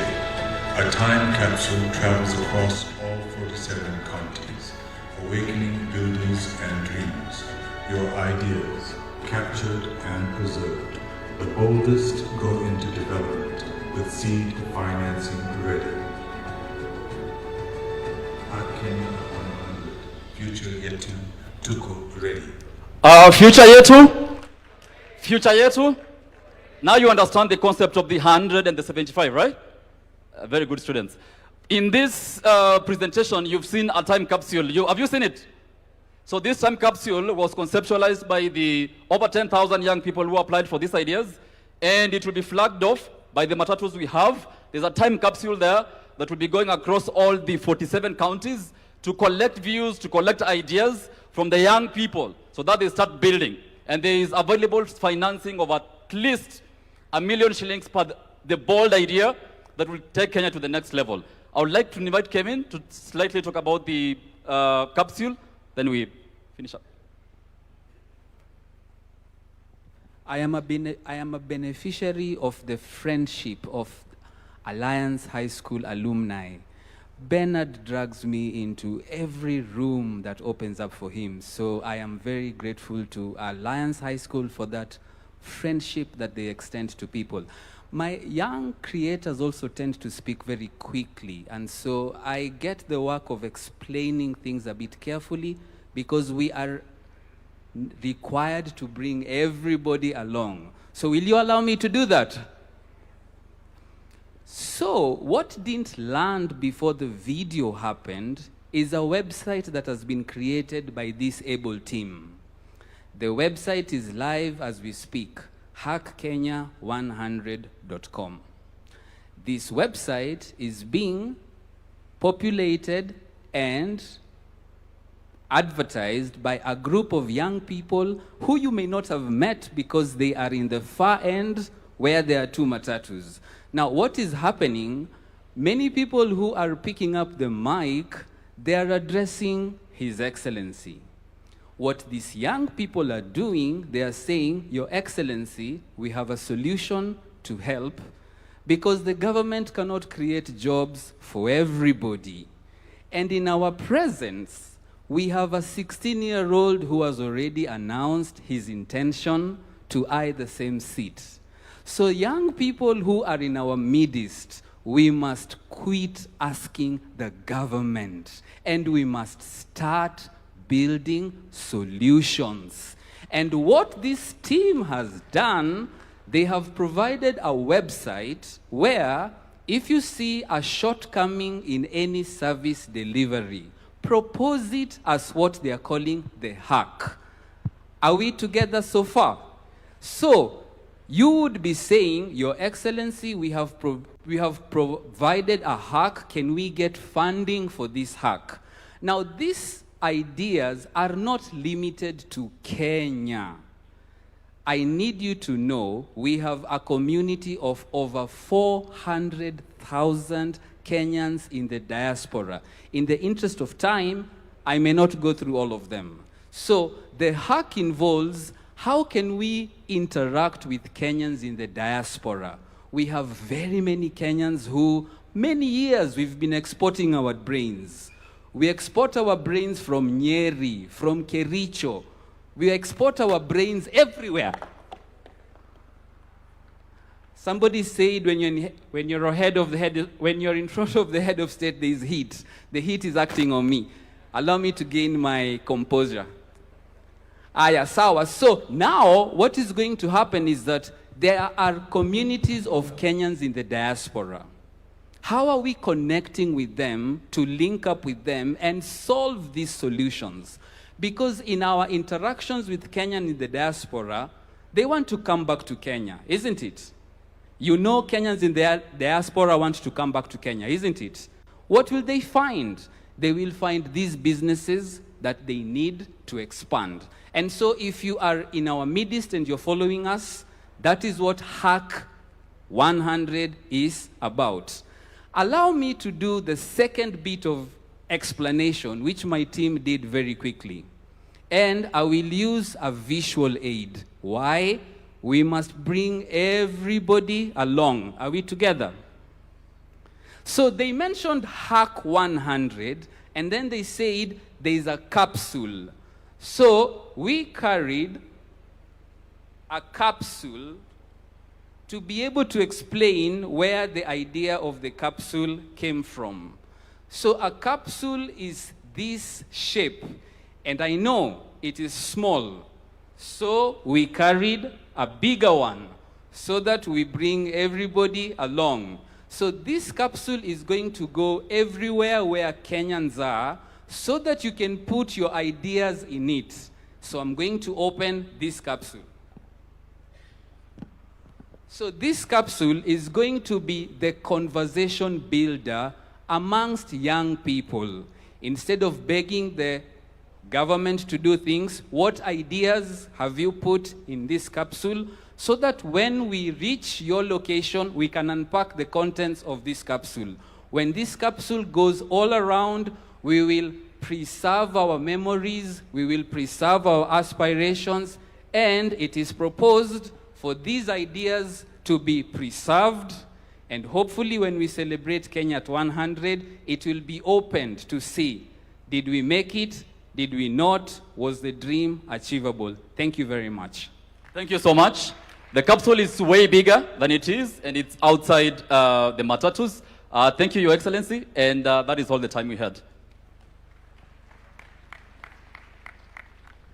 Asante sana. Thank you to the team, Bernard, and the rest of them, Mika and all. This is just the beginning. There's an online platform where you can interact with all the features that they have showcased here, and you'll be able to do that. And again, just to reiterate, as I call on the next round of stakeholders who are here in many ways as representatives, as citizens, but also with the bodies that they represent, the sectors that they represent, I should say.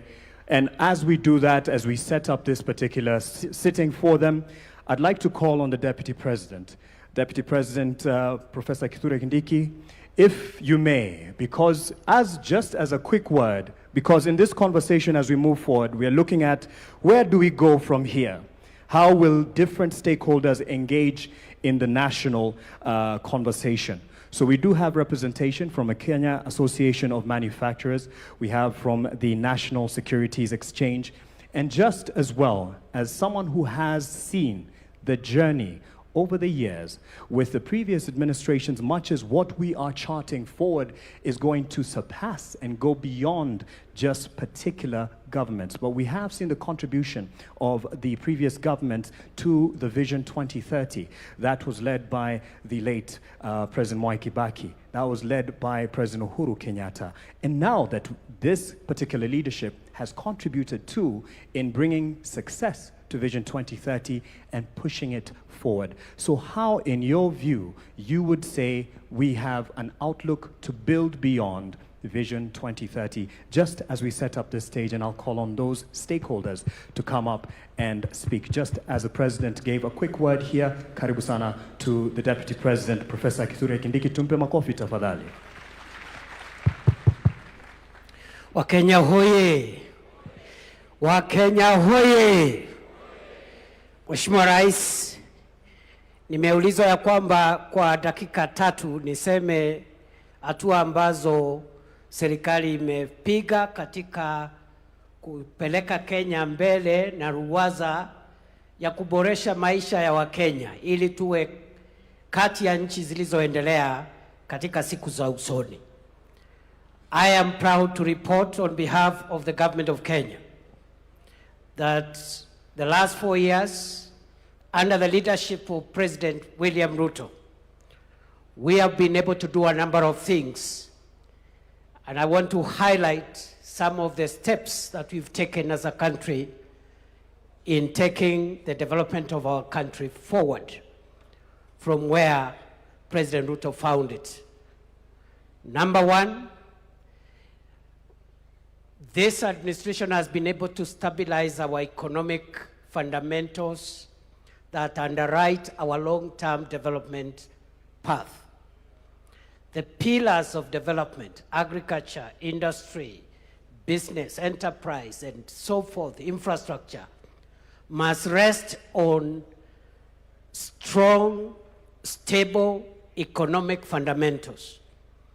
All the indicators are showing to a stable economy, a strong currency. For the last 2.5 years, the Kenyan currency has been stable. We found it at 162, 165 to the dollar. It has been stuck at 129 for 2.5 years, showing economic stability. We have multiplied our foreign exchange reserves from $5.7 US in 2022 to today, $15.1 billion US, the highest foreign exchange reserves in the history of our country. When President Ruto took over, we didn't have enough foreign exchange. And of course, foreign exchange is a factor for international trade and stabilizing the economy. We have also been able to reduce interest rates. We have also been able to be rated favorably, not by ourselves, but by international sovereign rating agencies. Standards and Poor's, Moody's have now upgraded the economy of Kenya to a stable economy. And there are many other fundamentals that I can speak to, including moderating inflation from 9.6% where we found it to now a stable under 6%, and we are still working on the issue of inflation. Of course, on that front also, we have been able to attract last year the highest amount of foreign direct investment in the history of our country, $3.2 billion US. This is a report of the United Nations agency, UNCTAD, last year. And all these things put together are showing a stable economy. The central bank lending rate to commercial banks has come down from 13.5% to 8.75% at the moment. The price of government paper, government bonds, and treasury bills has come down, and now that means private sector can access credit and so forth and so on. We have stabilized the economy. Number two, we've been able to work on the agricultural transformation, and we have achieved a number of things under the agricultural transformation pillar. We have been able, for example, to register our farmers. We used to work on guesswork. We didn't know how many farmers we have, where they are, what they grow, the size of their farms, the kind of fertilizer they need. Now we have a register of 7.2 million farmers. We have also been able to increase our production of some of the major value chains in agriculture. Maize production has grown from 44 million bags in 2022 to 75 million bags last year to underwrite our food security. Unga prices have also been moderated from 250 shillings to right now around 140, 150 for 2 kilograms. We've also been able to transform the coffee sector by removing cartels and increasing our production of coffee, and also the income to coffee farmers has now grown from 60, 70 shillings a kilo of cherry to about 120 to 160 per kilogram of sherry. Our tea production has grown from $138 billion shillings, 138 billion shillings in 2022 to last year's 215 billion shillings. Our sugar production has grown from 472,000 metric tons in 2022 to last year's 815,000 metric tons of sugar. And therefore, that is a big milestone in terms of that value chains, and we have now more farmers benefiting in that sector. We have revived the industries and the factories in the sugar sector and so forth and so on. So we are also now the largest producer of processed milk in Africa, because we have moved our milk production, processed milk, from 4.6 billion liters a year in 2022 to currently, by last year, 5.5 billion liters. Kenya now has overtaken 3 other countries, and we are the #1 producer of processed milk in the African continent. So we have done some progress. We are vaccinating our livestock to make sure we get herd immunity so that we can promote exports of livestock products. Right now we have vaccinated 8.9 million heads of cattle, and we're in the process of achieving the target of over 70% immunization. We are also promoting dairy farming, and by also managing the price of sexed semen, which we found at 8,000 per dose, and now it is at 1,400 per dose. More farmers are getting hybrids through sexed semen. So that is agriculture. Number 3, education, very quickly. This is a quick fire. In education, we've done a few things. One, we've been able to streamline CBC curriculum. The uncertainties which were there around the curriculum have now been stabilized. We have transitioned from one level to another, which is seamless. Number 2, we have increased funding to education from 500 billion shillings 2022. This year, it's 784 billion shillings. And that is a big leap in this sector. Funding for universities has increased from 42 billion shillings in 2022 to 82 billion shillings last year. Scholarships to university students was increased from 17 billion shillings in 2022 to 41 billion shillings last year. We have employed 100,000 teachers. We have constructed 23,000 classrooms. We have improved on the funding model for our universities, and there is a bill before Parliament now to make sure that every young person, every student who qualifies to join university is funded fully and completely without any regard to the kind of background they come from. So those are some of the highlights we've done in the education sector. Work in progress. Universal health care, we have moved the number of Kenyans with public medical insurance cover from 8 million under NHIF to currently 32.2 million Kenyans. We are working to modernize the equipment, enhance drug supply, and make sure that our health professionals are motivated to make sure that we perfect the universal health coverage. Number 5, on public infrastructure, we are working on roads, railway, airports, seaports. On the roads sector, when President William Ruto took over, many roads are stalled, and we didn't have money to unlock that funding. Through innovative resource mobilization, we've been able to pay all road contractors the pending bills. And today, the roads that are stalled across Kenya, which amount to 6,000 kilometers across the 47 counties, we've paid all the pending bills, 177 billion shillings, and the contractors now are back. Every county is experiencing road construction, including areas of our country that for a long time had been left out. You have heard about the famous Ruto Road from Isiolo to Modogashe to Kulamawe. You've heard about that road? Barabara itoke Isiolo, iende Kulamawe, iende Modogashe, iende Samata, itoke Samata, iende Wajia. Wajia Tarbaj. Tarbaj itoke hapo iende Kotulo. Itoke Kotulo Kobo. Kobo Elwak. Elwak Gare. Gare Ramu. Itoke Ramu iende Mandera. Rais Ruto ni fire, si fire. You must also be aware that under this administration we are connecting the port of Lamu through Ijara to Garissa to Isiolo, areas of our country that for a long time had been left out.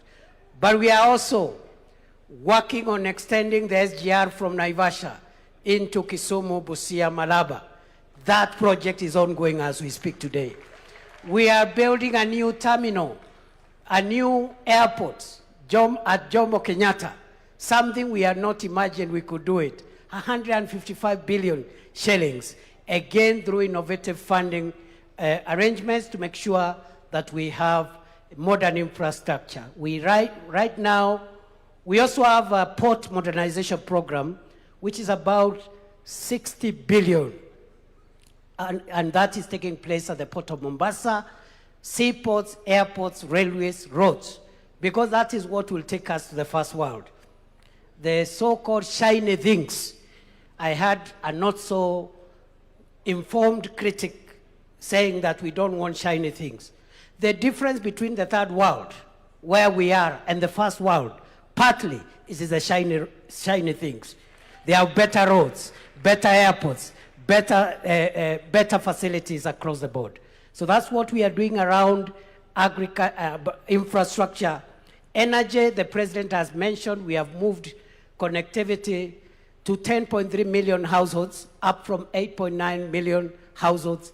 The target is to reach all the households of Kenya, the 15.6 million homesteads. And in the next 4 years, we'll have achieved that target of universal electricity connection. But we need our production capacity to go up, and that's why President Ruto has come up with the National Infrastructure Fund to be able to rejig the agricultural transformation agenda, to rejig our energy production capacity, and also to help us with irrigation and to help us with the infrastructure as we continue expanding on what already has been done.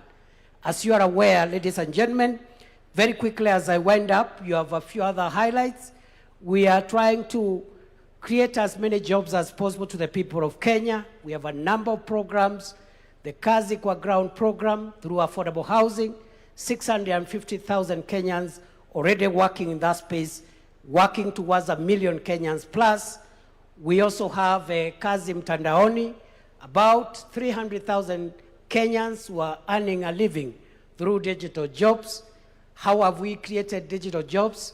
By increasing connectivity of the fiber optic cable.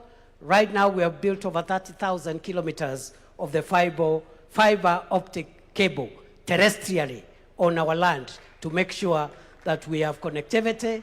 And we are also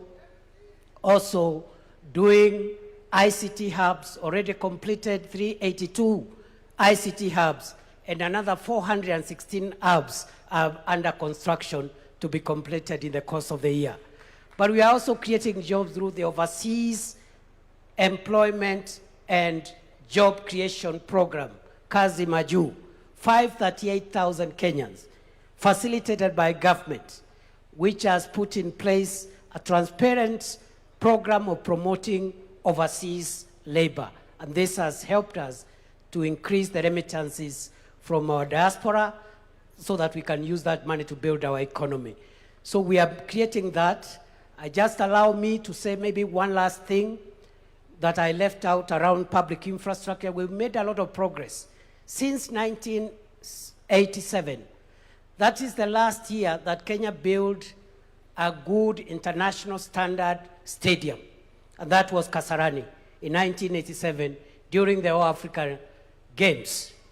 President Ruto has put up Talanta, the Raila Odinga Talanta Sports Center. It is there for all to see, 60,000 seater. And on that basis, we are hosting AFCON 2027, together with Uganda and Tanzania. President Ruto's administration has also refurbished Kasarani and Nyayo into international standards. And above all, and most important, President William Ruto's administration is currently building 32 other stadiums across the counties of Kenya. No other administration has been able to improve the sports infrastructure to that level. Your Excellency, the President, we have done some work. A lot of work needs to be done. You have laid the foundation. We now, as we have this conversation, we want to see what levers we have to take our country to the next level. And already, the coming into force of the National Infrastructure Fund and the Sovereign Wealth Fund, those two instruments of financial and resource mobilization will take Kenya to the next level. I believe that, as Professor Hino told us, Kenya and Africa is able to venture into the league of wealthy, developed nations. We just need good leadership. We also need confidence in ourselves that what other nations can do, what other races can do, the African race can also generate countries that can move from poverty and move into progress. It is possible. And therefore, Mr. President, as I sit down, I want to challenge ourselves as Kenyans not to be dismissive and skeptical all the time, and to depoliticize the development of our country. We can politicize everything else. Let us not politicize the development of our country, because if we do so, then we see some of the results that have created the kind of gaps that we have seen. So we need confidence in ourselves, the ability of our nation to rise. We need strong leadership, and we must insulate, as we have this conversation, this country from policy disruption. The biggest threat of African countries, the biggest threat of the developing countries is policy disruption, where some of the things that I've talked about have been put in place, but they are disrupted when there is a change of administration. Somebody comes with their ego as opposed to the national interest, and they want to change this, to change the other, to disrupt this, instead of perfecting the foundation on which our country has been raised. Thank you very much. God bless you. I submit. Asante sana to the Deputy President, Professor Kithure Kindiki. As you can tell, many of those points he can even speak in his dream, even as we dream into beyond 2030. So let me talk to stakeholders, at least some representatives who have been in the journey of Vision 2030 and are going to be part of the journey moving past this into 2060, 2063 as Kenya turns 100. So ladies and gentlemen, help me welcome on stage Mugo Kibati, who is the CEO of Telkom Kenya. But for this conversation, what you will find very, very, very key is he has been the CEO of the Vision 2030 Delivery Secretariat and will be lending some hindsight with that. We have the voice of the civil society, and for this, we'll have Bina Maseno, the Executive Director, Badili Africa, wherever she is seated. She's right over there. She's approaching. Please give her a round of applause. We also have from faith-based organizations, Bishop Mark Kariuki, who is Bishop at the Deliverance Church of Kenya. Mali yako, aweze kuungana nasi, ndio hapo. Karibu sana, Bishop. We also have representation from the manufacturers. And for this, I'd like to call on Marianne Musangi, the Vice Chair of the Kenya Association of Manufacturers. Ladies and gentlemen, from early this morning, one of the first people here, he's really used to being up early for trading. I'm talking about Frank Mwiti, the CEO of the Nairobi Securities Exchange. And he has been here waiting to give us what he feels is the vision going forward. And we also have Jean Gidenji, who is a strategy consultant as well as an entrepreneur from the creative side of life. As you can see, she has a lot of creativity around her, and you're looking beautiful. Karibu sana to the panel. Thank you all for joining us. And I will start with Mugo, perhaps just for purposes of hindsight, from where we have come with Vision 2030, now we are surging forward. Yes, there has been a lot of achievements, but there's a lot of work still to do, especially for the young master here, Bwana Adrian, over there, who's still with us, taking points as you were speaking. Mugo, how do we determine, because the question to the Deputy President was, there's what was achieved with the administrations then, as Vision 2030 was coming into fruition and to be rolled out. But how do we determine that there's continuity beyond whatever leadership is in charge for the betterment of the nation? Thank you. Thank you very much, Mark, and good afternoon, everybody. We're now on the 18th year since the launch of 2030, and on MTP4, the fourth medium-term plan. And the Deputy President has done a good job of explaining MTP4 achievements.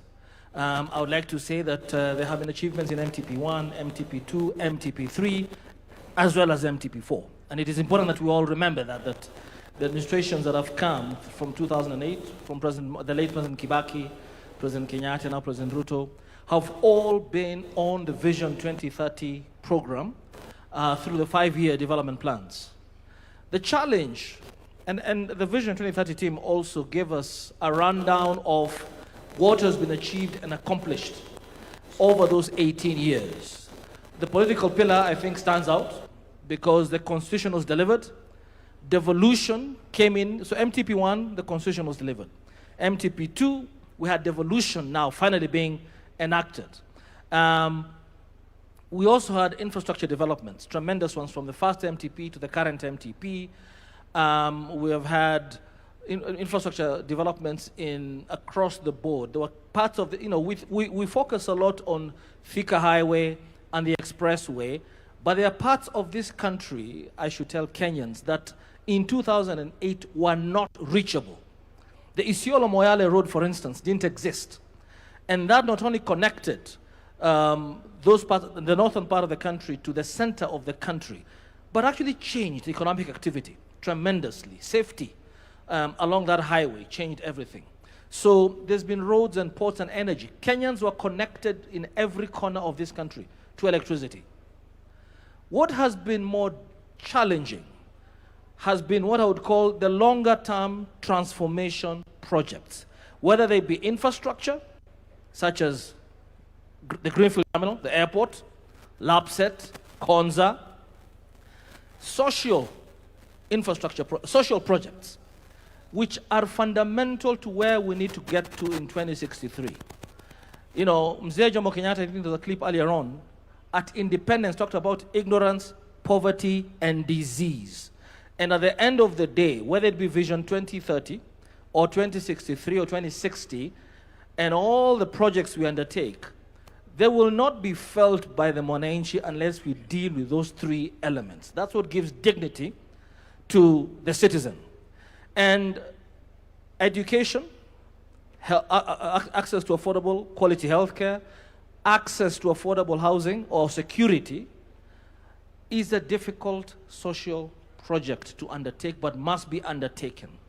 And we have had, you saw that the social pillar is not as high up there as the political pillar, because for some of those social programs, funding was a problem.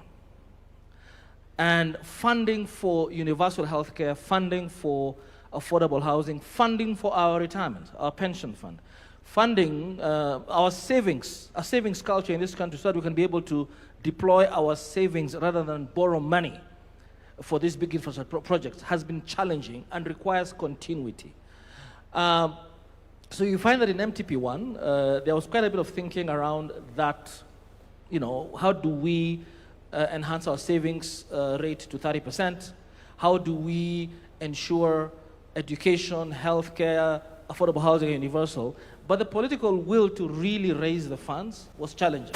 It not only happened in MTP4, in this current administration, and I know that there have been a lot of debate about the execution, but first and foremost, it's important to acknowledge that as we move into the post or beyond 2030 period, we have done this in this current MTP, forced ourselves. I've been taxed a lot higher than I was taxed 4 or 5 years ago. Why?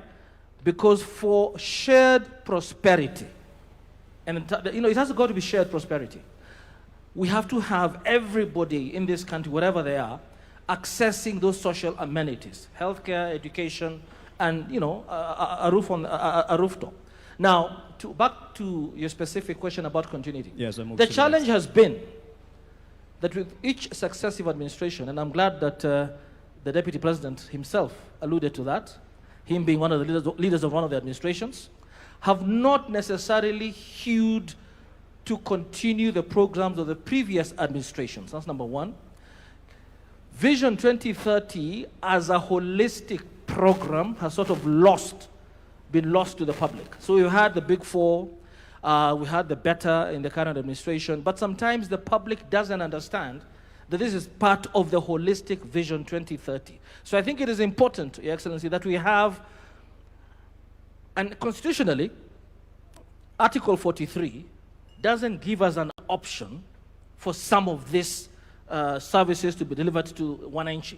So I think that we must move beyond the Constitution and create a law, enact a law on national planning and economic development that forces each successive administration to actually continue with the programs that, in this particular case, take us to beyond 2030 to 2063. And if there's a review to be done, because every 5 years, every administration has a right to have its own political priorities. Actually, Vision 2030 was designed with that in mind. Why have an election? You must have your own priorities. But they must be geared towards achieving the national development plan, the national vision. And if any changes have to be undertaken or tweaked, they must be according to the national development plan or economic planning law. And that is why I feel very strongly that this conversation is important, because a robust conversation must be held by the public. The HAC 100 Years group is an example of why we must involve everybody. Because that wouldn't come from me and my generation. That comes from a younger crowd who know how to speak to the majority, the under 35, 75%. So allow me to interject on that point, and you could pass it then to Bina Maseno, the Executive Director of Badili Africa. You've ran for office earlier at 22, I believe, and so you've seen what has happened in successive governments. But in the same breath of making sure this reaches the people, because this is not just a conversation here, it's just starting. How do we ensure that this indeed is owned and bought in by the people, Wananchi? And the president has committed and said, this is not a government project. We are facilitating, but it's not a government project. How do we take it to the people? They own it because they will take it beyond successive governments. Thank you very much. And thank you so much to the organizers of this particular session. Mark, I'd first of all like to point out two things that I haven't heard, but also appreciate the conversations that are happening. I think just going from what has been presented here in terms of development, I'd like us to interrogate further how we look at development from the traditional sense of it. And so as I sat behind there, of course, I heard about our plans when it comes to roads, when it comes to housing, when it comes to agriculture. I kept asking myself, how useful would that road be if as a young woman or just as a woman, I can't walk on it safely at night? I kept asking myself, when it comes to even us discussing about the 24-hour economy, when we are struggling with the safety conversation in this country, and we're not able to look at safety as an infrastructure. For women in this country, it doesn't matter where you come from, whether it's in the rural areas, in the community, every other day you're negotiating what time you're leaving the house, what time you're coming back home, who you need to share your details with in terms of where you're going. You're taking the number plate of the Uber you're riding on. You're being harassed at the matatu sector. And why I'm saying that is because when you look at the informal economy, and we are trying to talk about investing in the informal economy, if a woman has to negotiate with what time they leave the house, I'll talk briefly, Mark, about my own mother who runs a grocery shop. Yeah, my own mother will leave the house at 6 and not at 5 a.m. because her leaving at 5 a.m. means she not only risks being robbed, but she also risks being raped.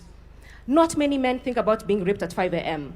And at 5 a.m., I'll tell you the truth, transport from Kayole to Marikiti is cheaper than taking matatu at 6 a.m. when it's 100.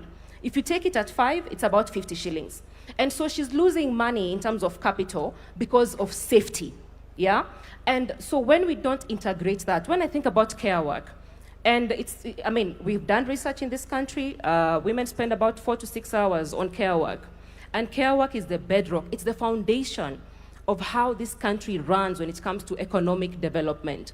Who takes care of our children, who feeds our children. Most of us are here because someone is managing most of those details at home. I'm comfortable here because someone is taking care of my son at home, yeah? And so when we talk about development and don't expand it in terms of how can we reduce the amount of time women spend on care work, especially if we say they are the backbone of our economy. And so when I look at, Kenya at 100, and you ask me a question about, yes, running for office and where we are going to, when I look at even the representation of women and young people in this country, when we go down to the numbers and say, are young people represented, are young people included, what does data show us? If you look at the 2022 statistics, the numbers in 2022, we had 16,100 candidates on the ballot, from the presidency all the way to the member of county assembly, whether you are running in whichever political party or you are running as an independent candidate. 14,000 were men, only 2,000 were women. So if we talk about even achieving the 2/3 gender rule, it means even if the 2,000 women, all of them won, we still would not have achieved the 2/3 gender principle. And so then that begs the question, what are some of the structural issues that we continuously need to deal with so that we level the playing field for both women and young people? Because if we don't have representation when it comes to Kenya at 100, then it means the future we are building is incomplete because it leaves half the population out. And so for me, I'm reflecting on how we're looking at development in terms of what we are building, but also how do we expand people's freedoms and capabilities. Lastly, we talk about agriculture. I'm just going by also what other speakers have spoken about. We talk about agriculture, we talk about building more classrooms. But before a child enters the classroom, their diet is so important because data shows that if you don't have quality diet, you're going to have stunted growth. It has an impact on your cognitive ability. And so even as we think about building other classes, how are we thinking about the nutrition of our citizens so that we can be better in terms of contributing to the solutions of this country, and you're not struggling with stunted growth because we're already at 18% of stunted growth when it comes to children under 5 years in this country. And so for me, I think it's just us expanding the definitions to just not include, yes, infrastructure, but also look at how these other aspects of our lives intersect with development.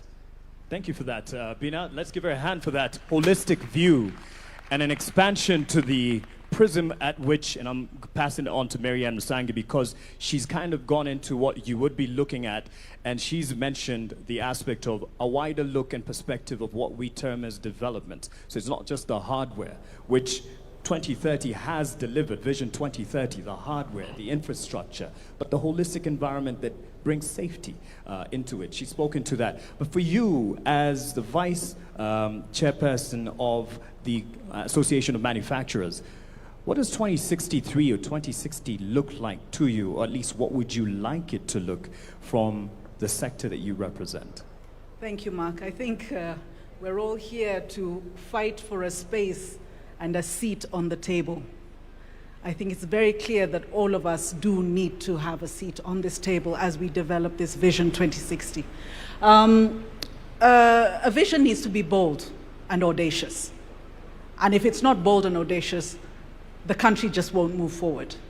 Coming from representing Kenya Association of Manufacturers, the manufacturers, watu wangu, watu wetu, I've been sent here to say our vision for the manufacturing sector is to be the leading manufacturing nation in sub-Saharan Africa. Why is this critical? This is critical because currently today, the manufacturing sector has stabilized at the 7% mark contribution to GDP.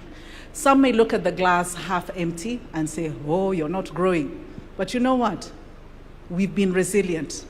We have sustained at least that 7%. How do we grow to the next level? And why is it important we grow to the next level? It's important because even though we only contribute 7% to GDP, we actually contribute 16% to revenue KRA collections in terms of industry. We are one of the largest contributors when it comes to taxes. Employment, manufacturing sector is the second largest employer after government in this nation. So you can see, if we were to move from the 7% mark to where Singapore or Vietnam is, which is the 20% mark of their GDP, we're talking about employment of, direct employment of over 2 million people, if not higher, on an indirect perspective, because indirectly we create traders in the field. We create the matatu industry because we're the ones manufacturing the matatus itself. We would be far larger with regards to employment. And what does development mean in terms of a nation building, industrialization? It is driven by the manufacturing sector. And we can look at the history of that from many countries. The manufacturing sector is extremely critical. So truly, I am here to say that manufacturing does require a seat on the table because we impact all these industries, whether it's through backward integration. She talked about looking at nutrition, levels of nutrition. How do we add value to the foods that we grow? And not only that, how do we take that food and export it to China, export it to Spain, export it to the US? We have trade agreements with 70% of the world. Are we currently taking advantage of those trade agreements? No, we're not. Not even a third of that is being leveraged today. So what am I saying? The infrastructure is in place, but it just needs to be looked at. It needs to be prioritized from the top, from the leadership, that manufacturing must be developed. We must support the people who have been here since the 40s and the 50s. We have local families who have been here for a long time. How do we support those to show that this industry can thrive? Because when that situation looks beautiful, that's when others are attracted into it, right? And as it grows, it will also be able to pull in the small-scale enterprise workers, the small-scale, the mzee who's chonga ingado on the side of the road over there, the lady who in her kitchen is doing personal care and beauty products. They will then be included in the full economy and the industry to grow this nation. Thank you. Thank you for that. And yes, as we look at a 2060 or 2063, you'd hand it, oh, he already had a mic, but just keep it handy in case there's a audibility issue. She's looked at a figure, 7%, which we can do better. Some may look at it half full or half empty. I'm sure you're looking at your glass as half full, or actually more than full than empty, based on your accolades in the recent years. As CEO of the Nairobi Securities Exchange, there is quite some achievements that you have gotten over the years. However, what do you want to guarantee as an environment to ensure that we keep it on the up and up? Not just sub-Saharan Africa, even globally, we have been given our credit where it's due. So what do you see availing a brighter future for the Nairobi Securities Exchange? Thank you, Mark. I'm going to mention 3 things, and that will probably confirm why I was here very early in the morning, seated and waiting for this dialogue to happen. But I will start by confirming that, in fact, the Nairobi Securities Exchange, as part of the larger capital markets ecosystem, has benefited quite a lot, both from Vision 2030, as well as the current administration led by His Excellency. Case in point, just 3 weeks ago, we crossed a historic milestone in our market capitalization, 4 trillion shillings. Okay? Earlier this year, as at end of June, the NSE was ranked number 4 in the world, ahead of the likes of Singapore that we aspire to. The only African country that was ahead of us was Nigeria. Otherwise, the people we are competing with is now Japan and Taiwan. On top of that, the previous year, 2025, the NSE was second best performing behind Egypt in Africa. The year before, 2024, we were the top performing exchange in the continent in dollar terms. Now, there's something that is important to actually share with people that they may not know about matters capital. You will know that capital likes return, capital likes dividends, capital likes profit. What people sometimes forget is capital is actually a coward. Capital is a coward. Part of my role leading the exchange is to go out there and speak to investors. There are 3 things that usually happen when you go to interface with serious investors. Think about the likes of BlackRock, Vanguard, Fidelity. These are big boys managing trillions of dollars, bigger than economies of Africa combined. They give you 1 hour, only 1 hour. In that 1 hour, 30 minutes of that 1 hour is spent understanding the roadmap and the vision of the country. Because if they don't buy into it, forget it. It doesn't matter whether you're printing money. They're not interested. 30 minutes are spent unpacking the vision of the country. The next 15 minutes are spent unpacking the macroeconomic environment, which is why for us as a capital markets, we've benefited a lot from the stable macroeconomic environment that the current government has underscored. The next 15 minutes are spent really confirming whether there is listed companies that they are interested in coming into.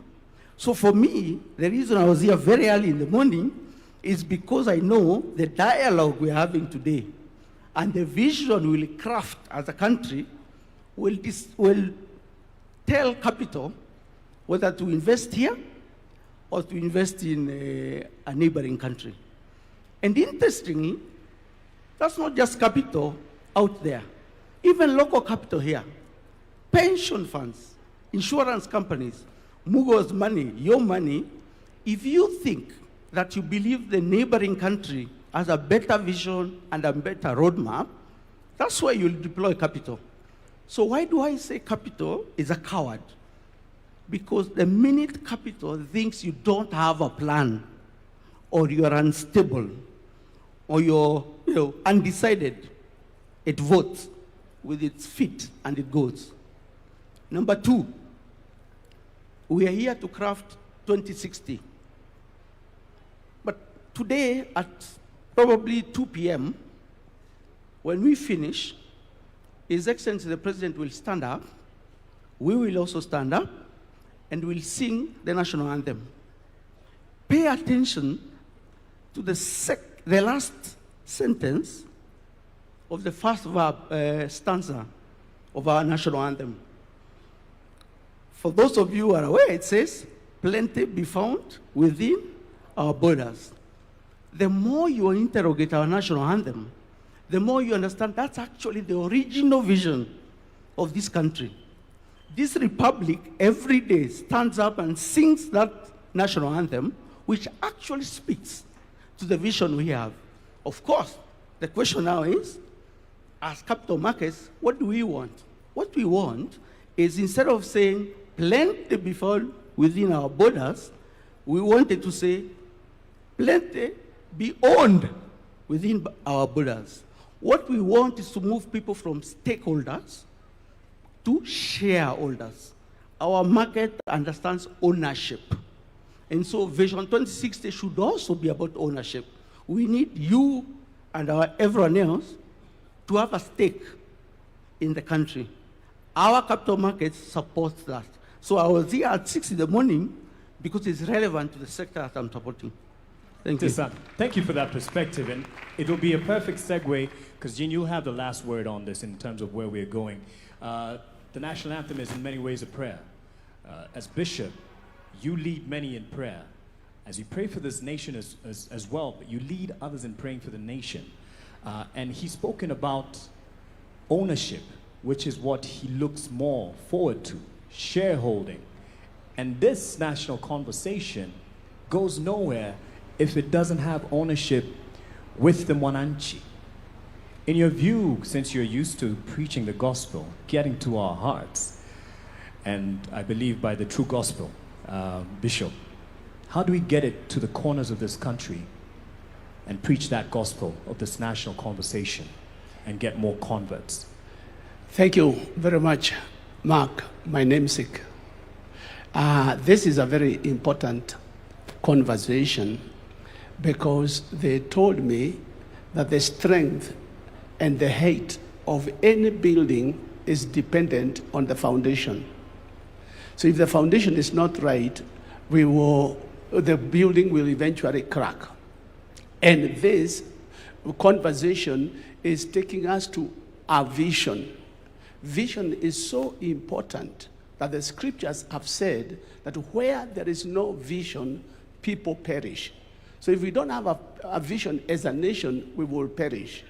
Now, so that we get to our foundation, what do we need to do, or what is our foundation?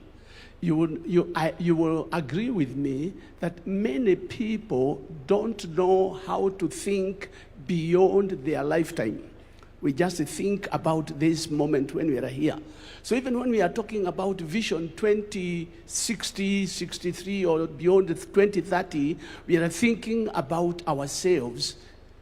That tells us we need to know whom do we need to speak to. And the people we need to speak to is to go down to our children, those who will be alive at that time, so that we don't ignore our youth. We go back to school, we go back to the children and ask them, how would you want to see Kenya? Or where do you see yourself? One day, if I may say this, I call children in front before they go to Sunday school, and I ask them, what do you want to be when you grow up? Small kids.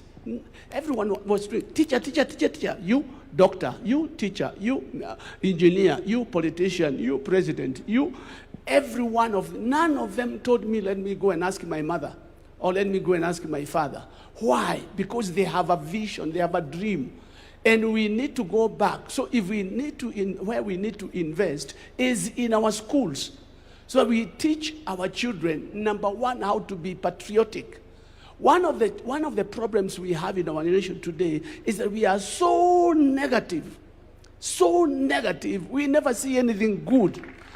And until and unless we go down to the children and we teach them how to be patriotic, and we teach this vision to them so that they can own it.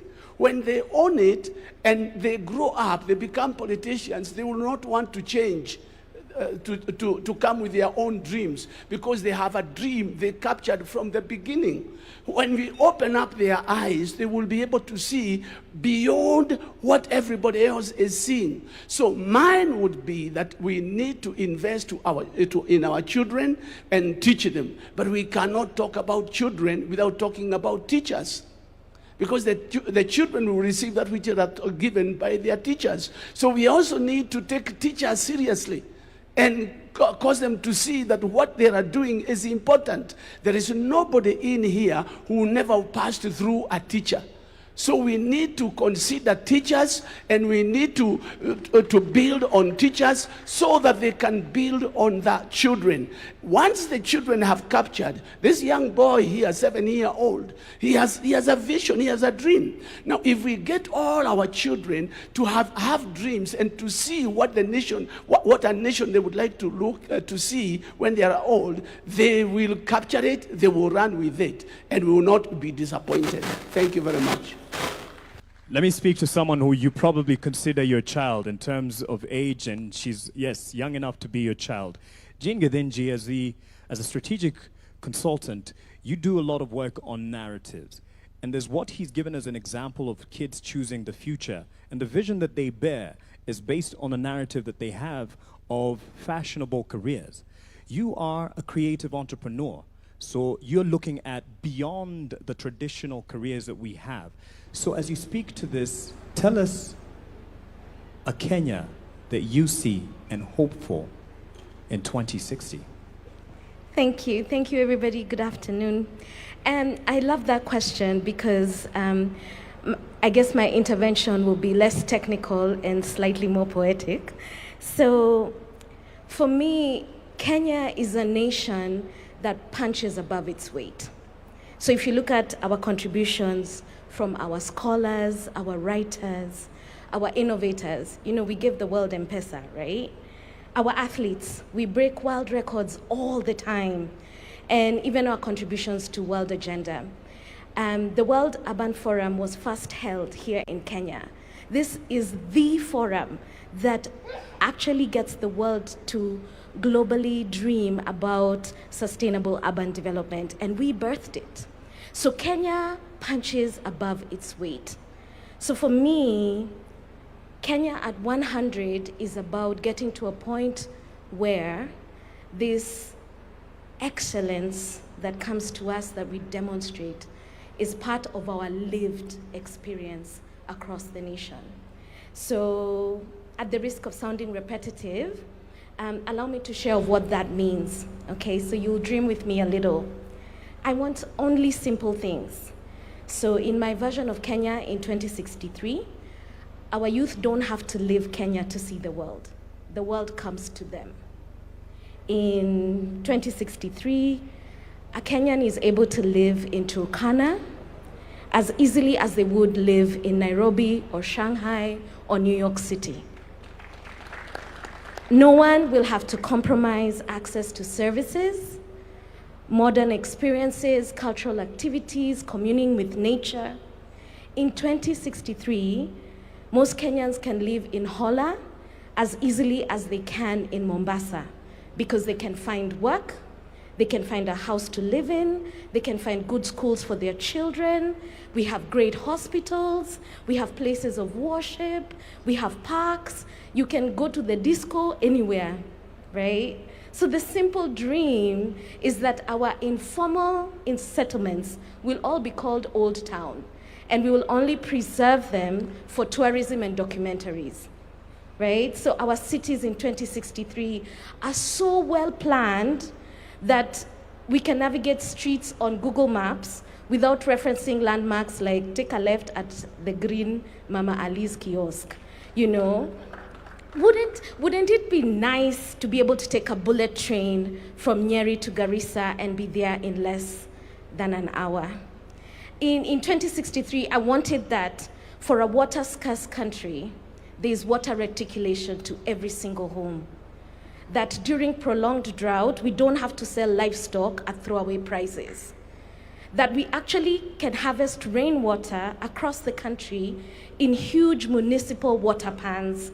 And during rainy season in Nairobi, Malindi doesn't have brown ocean waters from silt deposits.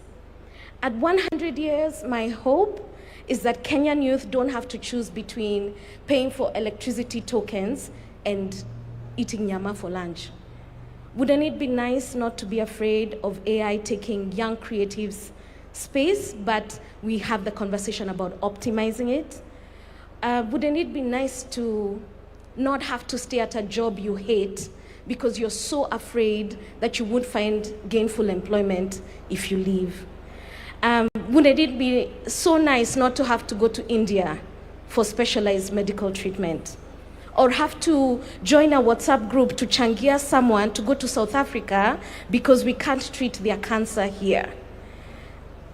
It's tragic to me that most families are only one bad illness away from financial ruin, and that working young Kenyans have to deal with black tax and supporting thousands of relatives, okay, it feels like thousands, because the state is not able to roll out social safety nets. I would love for our country to be able to take care of its aging. I would love to receive an actual refund from KRA like the way IRS in America does. Wouldn't it be nice not to have to choose between a career in corporate or creative space because you earn a livable wage either way?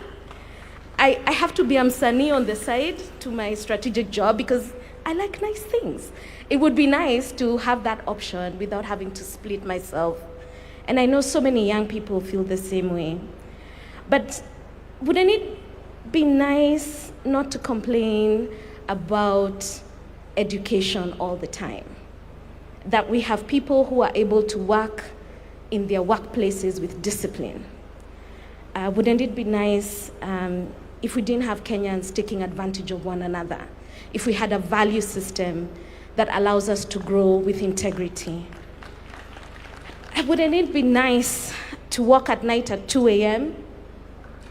and not fear being robbed, or walk in Tao with my cell phone and it will not be thieved? Wouldn't it be nice not to have to march in cities to end femicide because our systems deal effectively with violence against women, or even against our old aging parents, many of whom are being killed by younger relatives so that they can sell the beach plots and the farms? Wouldn't it be nice to live in a Kenya where you can sleep in comfort? That if there was a country that threw us missiles, we have the best anti-missile, defense systems? You see, I really just want simple things. So Kenya in 2063 for me is not about abstract plans, right? It's about making sure Kenyans experience excellence in everyday living. So this plan for me is about putting in place the systems, the mechanisms, and even a collective consciousness that can deliver this vision and many others for generations to come.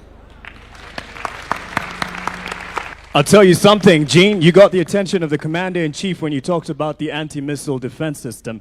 That's something that definitely has your attention. What next is what we're talking about. This is not conclusive. As much as we will be inclusive in engaging you in the conversation, those who are watching at home, online, what next is a big question. And as a segue, Bina, I'll hand it to you because as a voice within the civic or civil society space with Badilika Africa, you're very passionate about engaging, giving everyone a chance. Is it the way of having a multi-sectoral team? Is that the way to go? And these are suggestions. No one is wrong. No one knows it all. Not anyone seated here, not Ndi, not anyone. We don't know it all. We're here to share and help each other. And as we do that, as you give us that, what do you think? Is it to give everyone a chance in this conversation? And now Melody will also help us with passing on the mic to the people. What do you think is the next step to take Not conclusive, but just as a way forward.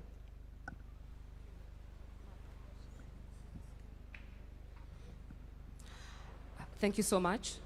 Thank you. Is it okay? Thank you so much once again.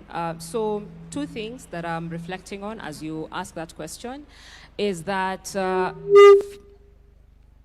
first, even as we look at taking these conversations to the counties, it's just not about decentralizing the conversation to the counties, but democratizing yes, that word at the county, to ensure that the conversations we're having at the county, how inclusive are they? Who are we missing in the room? Who barely attends conferences? Who are we missing in the room who does not belong to a political party or belong to a CSO conversation? Because even as we spoke about the work we do at Badili. So the fact that we even focus on taking some of these conversations to the salons, you know, and we make sure the person who's braiding your hair, because they're spending 4 hours with you, are they having these conversations? What are their concerns? Because for them, they can't come here because they need to earn a living. In the spaces where we spend our time, at the barber shops, the person who shaves your hair, because they always say men are so faithful to their barbers than even their own partners. But do they understand this particular conversation? Because you guys do a lot of banter, political banter in those spaces. So how are we bringing them in? Or how are we taking those conversations there so that we can actually harvest information on what they really, really want, you know? When it comes to young people, and of course, I'm very happy that, you know, we have students in the room today, like we have young people in the room. We just have people picked from different sectors, which is very, very important. So who convenes at the county? Or who convenes this gathering is important, who sets the agenda here is important, who even gathers the thoughts and notes and ensures some of the points end up on the national agenda is very, very important.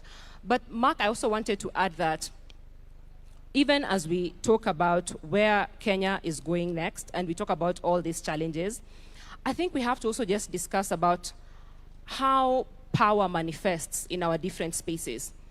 Because, you know, every other day we talk about our policies, our strategies, we talk about all those things, and I don't think what we have is a deficit when it comes to the vision that we are talking about. And I think we also just have to move away, because I'm in spaces and we're always discussing about the goodwill of the person who occupies State House or the goodwill of the people who occupy political institutions. I think we just have to move away from just relying on the goodwill of people who occupy political institutions and State House to how citizens can monitor this process, can hold the people accountable on this process, so that even if you leave office today, because we have owned this process, then we are able to hold you accountable, because we have seen the power of the young people and the citizens when it comes to holding leaders accountable, whether it's the finance bill, whether it's the county development plans. And so if the citizens don't own this process, then we're going to have the same challenge that you spoke about, where when a leader leaves office, some of the plans are abandoned. Yeah. But more importantly, Mark, as I wind up on my point, is with the power holders, who decides where the resources are going to be invested is very important. The agenda setting is very, very important. And I think that's why other people feel like they're left behind. And so if we unpack the power dynamics in this country, then I think we'll be off to a good space. All right. I believe, and Mike, you can just keep this mic handy as well, pun intended, but as you get a feel of the room and help us get as many people. As you've noticed, I've only had one round of a question, and just that second one to get us to what we are asking. What next? Doesn't have to be a question. What do you think? What is next? Asante sana. Mimi naitwa Jasper Moses Mrutu kutoka Taita Taveta from Pare Council of Elders. Pare Council of Elders inasimamia wapare ambao wametengwa kwa miaka mingi sana. Mimi katika kwenda mbele, manake mambo mengi yamezungumzwa, nitaongea kwa bullets. Mapendekezo yangu ni kwamba in 2063 I envision a nation that is developed in whose development is anchored in the Constitution and more specific in the Bill of Rights. Second, I envision 2063 a nation built in foundation of socio-economic inclusion of all communities and groups, including minority and marginalized communities of Kenya. I envision a nation that strengthens, a nation strengthened with the cement of affirmative action for the minority and marginalized communities in Kenya and other disadvantaged communities. I envision a nation with a citizenry and leadership that respects and adhere to its own plans, rules, and policies, that is discipline and integrity. Thank you. Asante sana, nitaenda nyuma kidogo. Asanteni kwa upande huu. Nitaenda nyuma kidogo kwa vijana pia. Kuna kijana hapa. Mruhusu. Ukielekea, maybe we'll take one from here and kindly keep it as short as possible. We have so many people and would like to contribute as much as possible. Let's also concentrate on what next. What do you see as the next step? Thank you so much. Kwa majina naitwa Mwanza, son of Mwanza. Mimi ni kijana wa Mukuru. Wengi wameongea Kizungu, mimi nitaongea Sheng. Nakwambia rais, mimi kama kijana wa Mukuru affordable estate nimekuwa nikiishi kwa streets. Sasa hii umenitransform na kaa kutoka affordable house. Hiyo ndio Kenya ambayo ninataka kuona 2060. Kenya ambayo hata ule kijana mdogo, mimi kama rasta, mimi ndio mrasta hapa ndani. Hii ndio equality ambayo unaongelelea. Kwamba pia sisi wa rasta hatutaona kama wezi, but pia tunaona kama watu wa maana. Through affordable house nimeweza kusave pesa. Yenye nilikuwa nalipa rent ya mama yangu na yangu, sasa hii nimerudi shule, niko MKU Law School, karibu namaliza shule, nikuwe wakili kama mtu wa wengine. Mimi kama mtu wa streets ambayo nilikuwa naibia watu hii town, sasa hii ninakaa affordable. Sasa hivi vijana wangu wanafanya kazi Bomas, Talanta Stadium na wengine hata huko Maurironi wako napata kichele. Sasa hii hatuna reason ya kuibia watu, lakini tunapata pesa na tutapeleka Kenya mbele. So kwa hivyo rais, kwa hayo mengi na machache, nasema tutakusupport, na sisi kama vijana wale ambao wanapata affordable hostel wote tutakusupport tuweze kupeleka Kenya mbele ili tuweze kufika 2060. Asanteni sana na Mungu aibariki Kenya. Asante, twende kwako Gitonga. Your Excellency, I want to thank you very much for introducing this bold path for Vision 2060. It has come at the nick of time. Vision 2030 build the physical structures for our country. We recognize the immense infrastructure groundwork laid down in the lifespan of Kenya Vision 2030. As we approach now the new dispensation of Vision 2060, our national conversation must start drifting from building physical assets to maximizing technology and technological production, so that we are able to open up more openings for jobs for the youth and other people. Post-2030 era must therefore be driven purely by data, artificial intelligence, and modern technology. If Kenya is to transition into a global competitive, high-income, first-world nation, in this generation, technology cannot be treated as a separate sector. Technology must be the operating system for the entire economy. It is the core engine for agriculture sector, for trade, for manufacturing, for health. Therefore, we need to invest more in technology, especially artificial intelligence. Thank you, Your Excellency. Asante. Asante sana Mheshimiwa Rais, mtukufu Rais, kwa ajili ya hili kongamano. Niruhusu niongee kidogo kwa ajili ya wana health ama healthcare. Na nataka kupea shukrani ya dhati kama healthcare fraternity representing the Cancer Society of this country. My name is Phoebe from Kenyan Network of Cancer Organizations. Tulipoongea tukakuelezea kuhusu SHA, ulisikia na ukafanya ile inaitwa expanded package. Kwa hiyo tunasema kwa oncology benefit, tunasema kuendelea kwa future, tungependa kuona future ambayo hospitali inaenda kwa wagonjwa na sio wagonjwa kukuja kwa hospitali. Hiyo inamaanisha nini? Kuhakikisha kwamba primary healthcare, prevention na primary healthcare imesisitizwa pale mashinani, kwa sababu already tuko na wale wanaitwa community health promoters.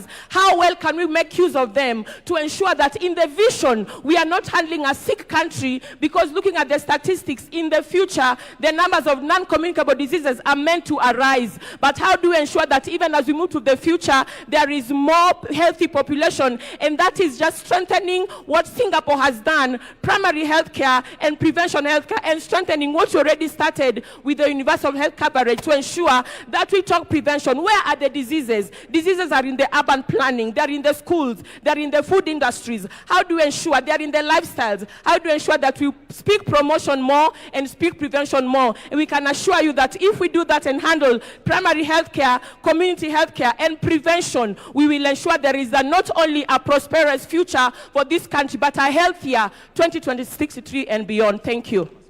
Asante. Jambo jambo Kenya. Melala jambo jambo Kenya. My name is Rosaline Alionya from Kakamega County.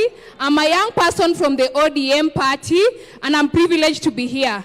Now, in the Azimio manifesto in the previous election, my party leader had an idea of having one county produce one product. And I'm seated here wondering, if my county Kakamega produces maize, why is it that we have maize milling farms in Thika, we have maize milling farms in Nairobi, and not have those maize milling farms in Kakamega, so that those farmers and their children also, apart from doing the agriculture, they can also take part in the processing of the sugar and the selling of the sugar. And if we devolve this development project that we are talking about, we'll be able to create more jobs even in the marginalized communities. So if we can be able to look at this issue of one county, one product, it will be a great deal. Lastly, I've heard Professor Hin from Japan talk about us focusing on childhood education.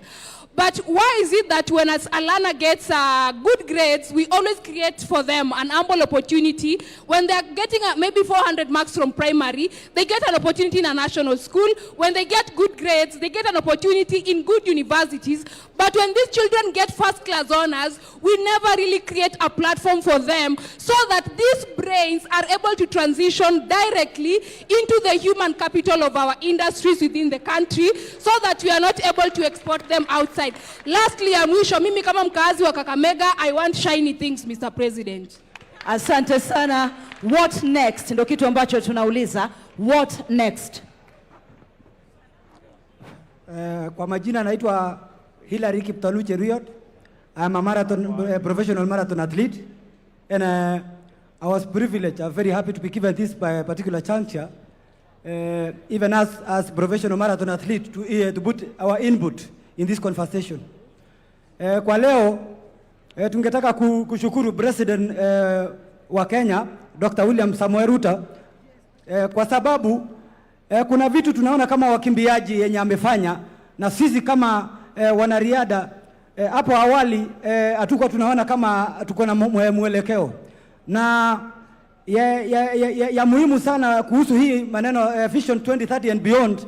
Sisi kama wanariadha tungetaka kusaidia wa Kenya kwa vile mnatuelewa, sisi kama wanariadha tumeweka Kenya kwa picha mzuri pale duniani pale, na kwa hivyo sisi kama wanariadha tungetaka tena tupewe chance ya kuweza kumarket tuwekwe front kwa hii Vision 2030 and beyond, tuweze kama wanariadha kusaidia wa Kenya na kusaidia president kushika mkono kwa hii vision. Alafu ya pili, kama mwanariadha tuko na agenda kama wanariadha tuweze kuchukua Kenya, tusaidia wa Kenya, tusaidie Kenya kuchukua Kenya ielekee Singapore.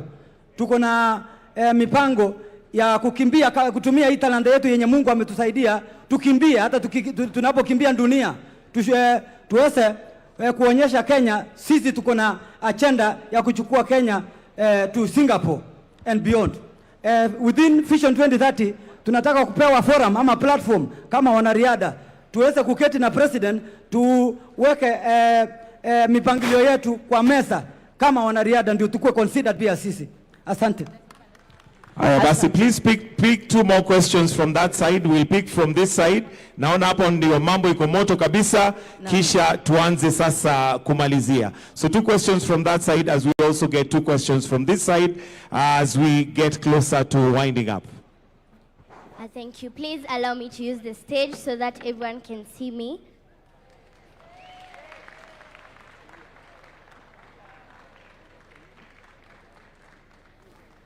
Thank you. To everyone present, good morning.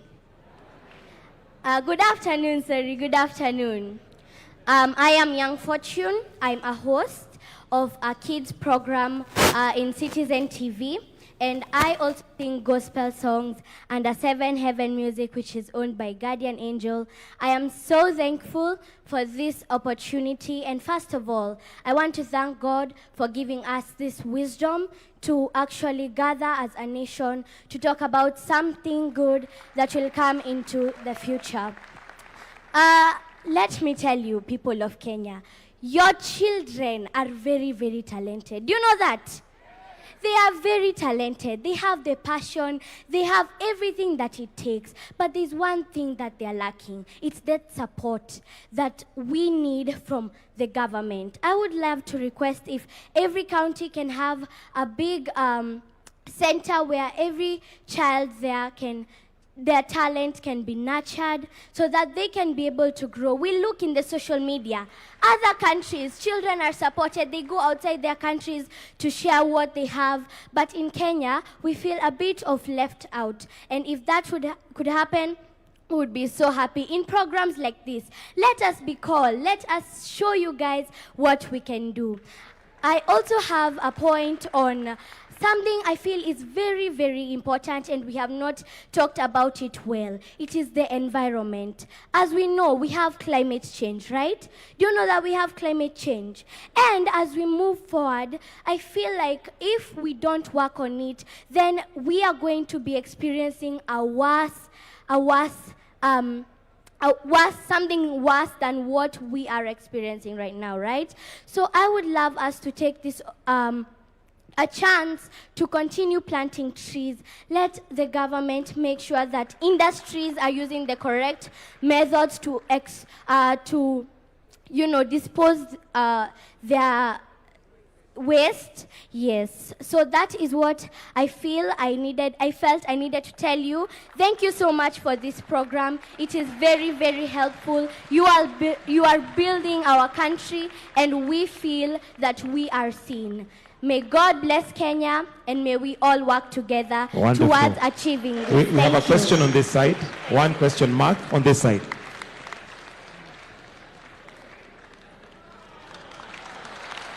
Asante. Wakumalizia upande huu kindly. Hello, Your Excellency. This is Peter Joshua from Kakamega. I'm presenting Nyota youth from Kakamega region. Now, I have one question. As you know, many youths have got difficulty in accessing financing. In your government, you said something to do with AGPO.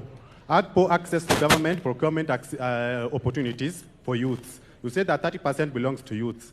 Now, sometimes we get those chances, yes, but financing, after getting LPO from the national government, to finance that LPO is very hard for us. So, how can this government help us to finance those LPOs as we proceed with supplying new products with national government? Recently, I secured national government LPO worth 600,000 that was to supply 100 bags of maize, but it was turned down due to lack of enough finances. Now, how can this government help us in Vision 2060 to be able to accommodate the youth in accessing the national government funds without requesting for collateral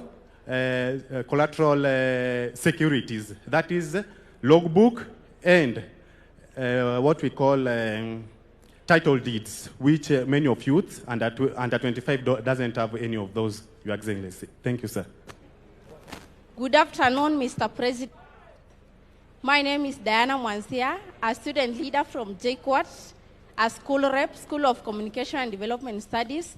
My question is, we have had the conversation about the national conversation about beyond 2030 vision. My question is, after this, what's next? Yes, what's the step after this? Yes, thank you. Thank you so much, Mark Masai. Asante sana. What next? And perhaps you've read my notes because that is the last question.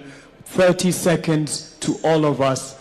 What next? The question has been posed to the president, and he will answer it as a citizen as well when we invite him not to conclude, but to invite the start of this national conversation. Asanteni sana for the passion that you have shown to speak and to weigh in on this. It's not the last day.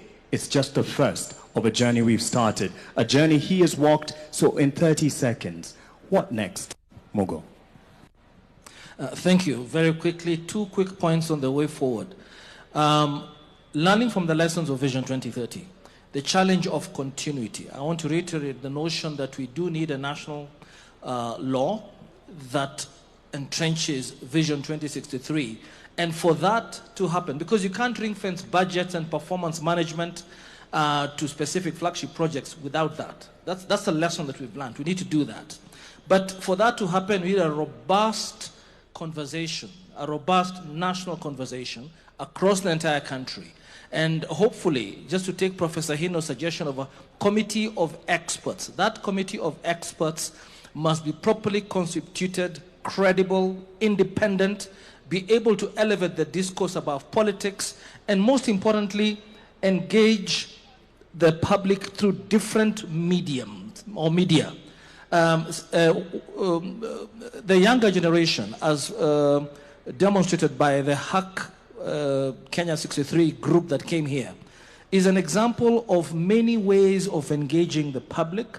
So the committee of experts will have to find a way to engage that type of a public as well, and those diverse media, and be able also to carry the conversation to differentiate between the long-term objectives of Vision 2063 and what is immediate, because what's clearly emerging is that we've got immediate needs that must be addressed, but at the same time, we must think about the future of this country. Thank you.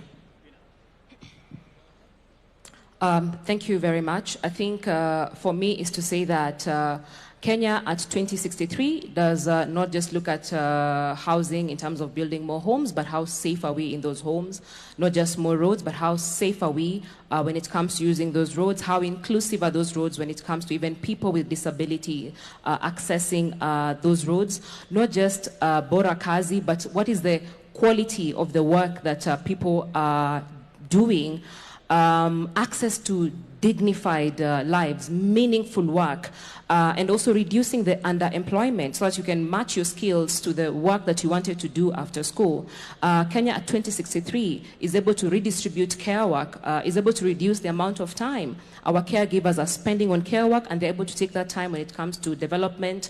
Kenya at 2063 does not treat violence and femicide as just a gender issue or a women's issue, but it treats femicide and violence as a national security issue that is actually a threat to our development. Kenya at 2063 is just not looking at building more classrooms, but also the quality of education that our children are accessing when it comes to those classrooms, the quality of diet our children are accessing before they even enter that classroom. And lastly, Kenya at 2063 is representative when it comes to women and youth being represented in political institutions, so that we're not talking about a country where the median age is 19, but then the median age of a politician in the continent is 63, and you can get to see that gap. So a country where the majority of the citizens in this country are able to see themselves, not just at the table, but they are also able to shape the conversations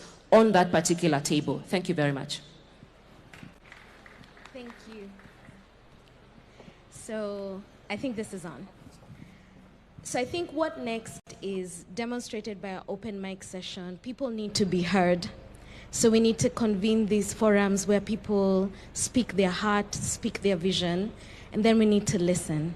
And then our committee of experts can craft those into plans that can deliver a lived experience that reflects the aspiration, the dreams of Kenyan people. Thank you. Thank you. 3 things. I think the first one is, for us from a capital markets perspective, we would love that the capital markets is embedded in Vision 2060. What does that mean? What that means is that every Kenyan, if you have a business, if you have a project, you are able to actually come to our market and raise capital seamlessly without friction. We need to make that possible. Number 2, we need to be able to democratize wealth. Why? You know, I keep going back to our national anthem because I truly, truly do believe it's our regional vision. The national anthem talks about farm may we stand to defend. People will only defend something they own. In order for us to be able to defend the vision in terms of its crafting and implementation, we need people to own both the vision as well as the underlying resources that go to making the vision a reality. And then the last thing is, we actually want to have more listings in our market. We want to have more privatizations. And the government has done a fantastic job of enabling that to happen. Case in point, the Kenya pipeline. But we want to have more of these homegrown businesses listed on the exchange. That way, every Kenyan has a stake. Once Kenyans have a stake, it's much easier and better for them to defend the vision and actually carry it through, whether there's change of government or not, whether there's political ebb or flow, but then the vision stays. Lastly, Mark, we need the vision embedded in law. There needs to be a legal framework that captures the vision and embeds it in law. Number 2, the implementation of the vision needs to be institutionalized. We can't leave it to chance. Number 3, it needs to be audited periodically so that we course correct when we are off the vision. Not just at the tail end. Marianne. Thank you. I think what is important, every bus needs a driver to move the bus forward.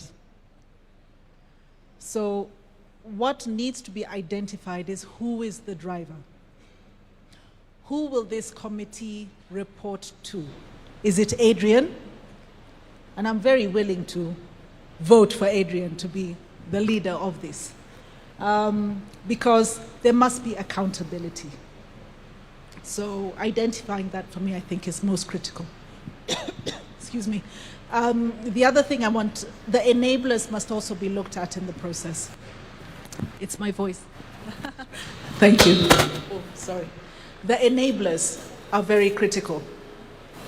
Policy must support strategy and not the other way around. When we develop policies, it's in order for the strategy to work so that we can achieve the objectives. Sometimes we forget. We develop policy and then the elephants on the ground are struggling to determine where do we go. Thank you.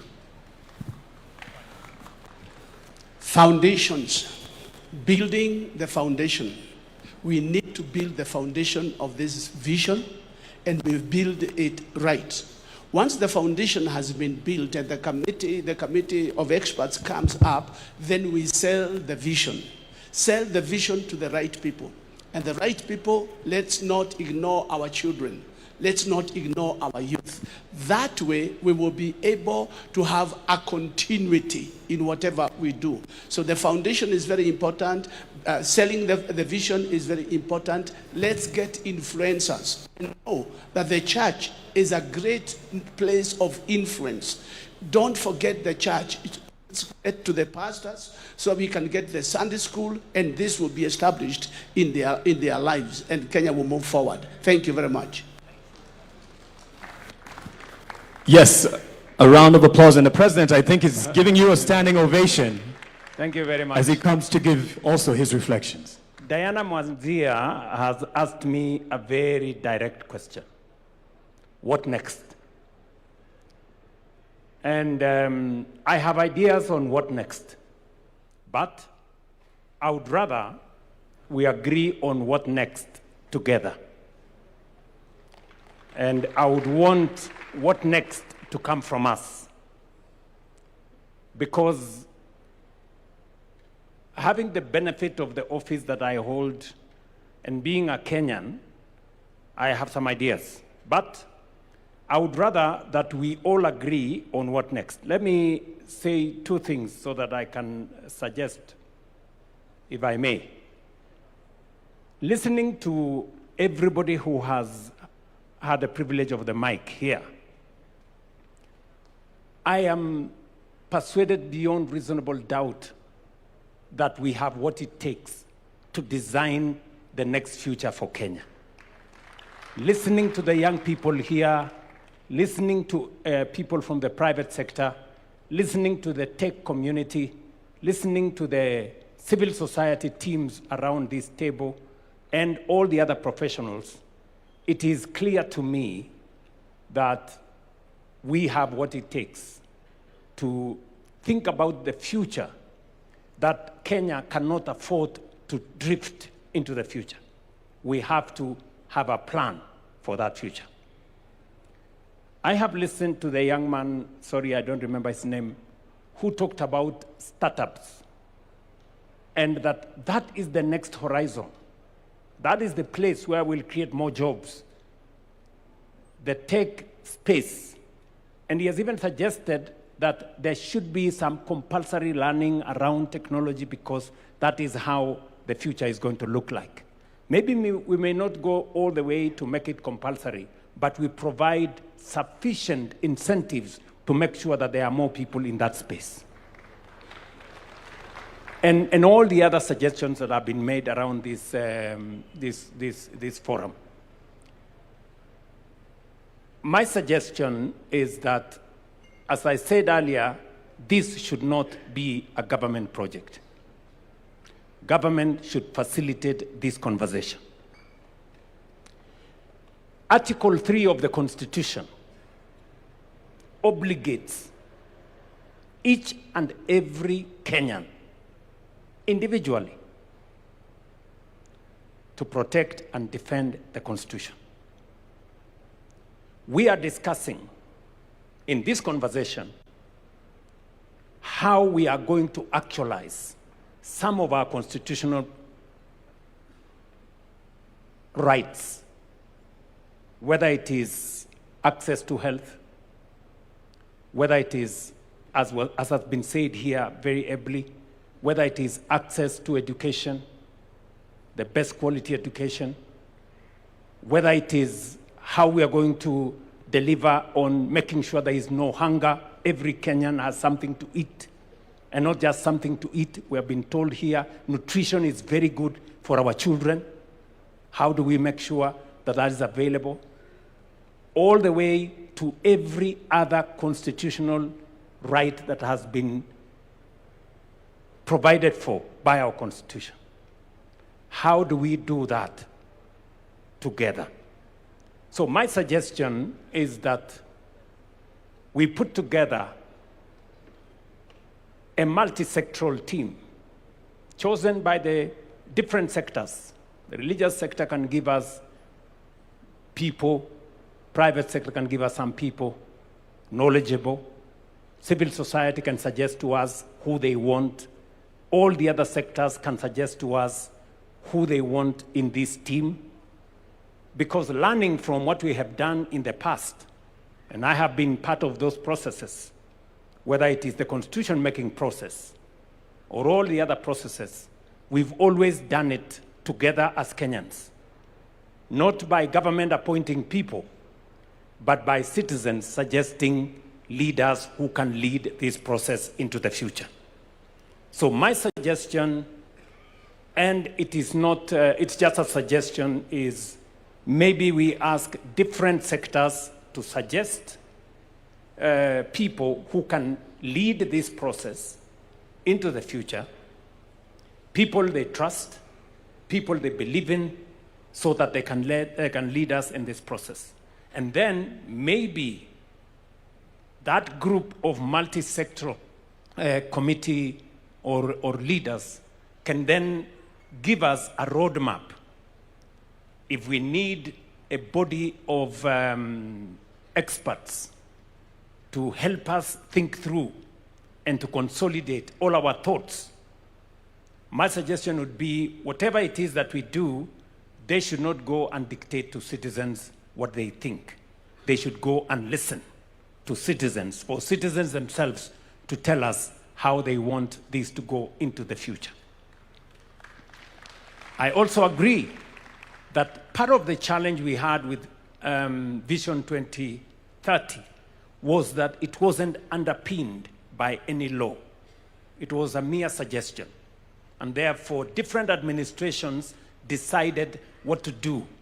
They were not obligated in any way to implement the national vision. So others came, reversed this, others came, tried to push that, and it wasn't coherent. If we do not have a coherent plan, then we drift. And therefore, it is important that we also agree on legislation that is going to guardrail Kenya into where we all want it to go. So that whoever is in office, whoever the president is, they cannot sabotage our collective progress, or they cannot interfere with where we want to go as a nation. It becomes the responsibility of every leader who has an opportunity to take us faster into the destination we agree as Kenyans. So that would be my suggestion on how we take this forward. I am sure there are many suggestions around this table, and we must agree, or let me request that we agree, that if my suggestion is good, I must be willing to give way to a better suggestion by somebody else. And if that somebody else's suggestion is better, they must also be willing to give up to the best suggestion so that we can all move forward together. So that would be my suggestion. Maybe other people can also have an idea of how we take this forward. Because I think one thing is a given, that we are here, it is now upon us, Article 3 of the Constitution, that we are obligated to think about how we move. And each one of us has as much obligation as I do as a citizen for us to give our input of where we want Kenya to be. I deliberately avoided in my statement 2060 or 2063 or 20. That should be also a suggestion by Kenyans. Beyond 2030, what do we want to call it? How do we want to frame that future? And we want to do it together. Finally, I want to ask those of us who are here. We have student leaders, we have religious leaders, we have business leaders, we have political leaders. We must not abscond duty. We must not run away from responsibility. I know there is a temptation. We have civil society leaders. All of us have a stake in Kenya. So sometimes people want somebody else to do. You know, but you know that somebody else could as well be yourself. So each and every one of us must take ownership, and we must not escape responsibility or run away from our obligation as leaders. And that is why I'm asking all the leaders to work together so that we can facilitate all the citizens to participate in this process. I can just say from a government standpoint that we are available to make all resources available for this process to be truly people-centered, citizen-driven, future-looking. We are ready for that. Thank you very much. Maybe just so that we can benefit from some wisdom, we have one of us, an elder in this room, Dr. Oburu Oginga. He should also And as he comes, we may have our seats. Asante sana.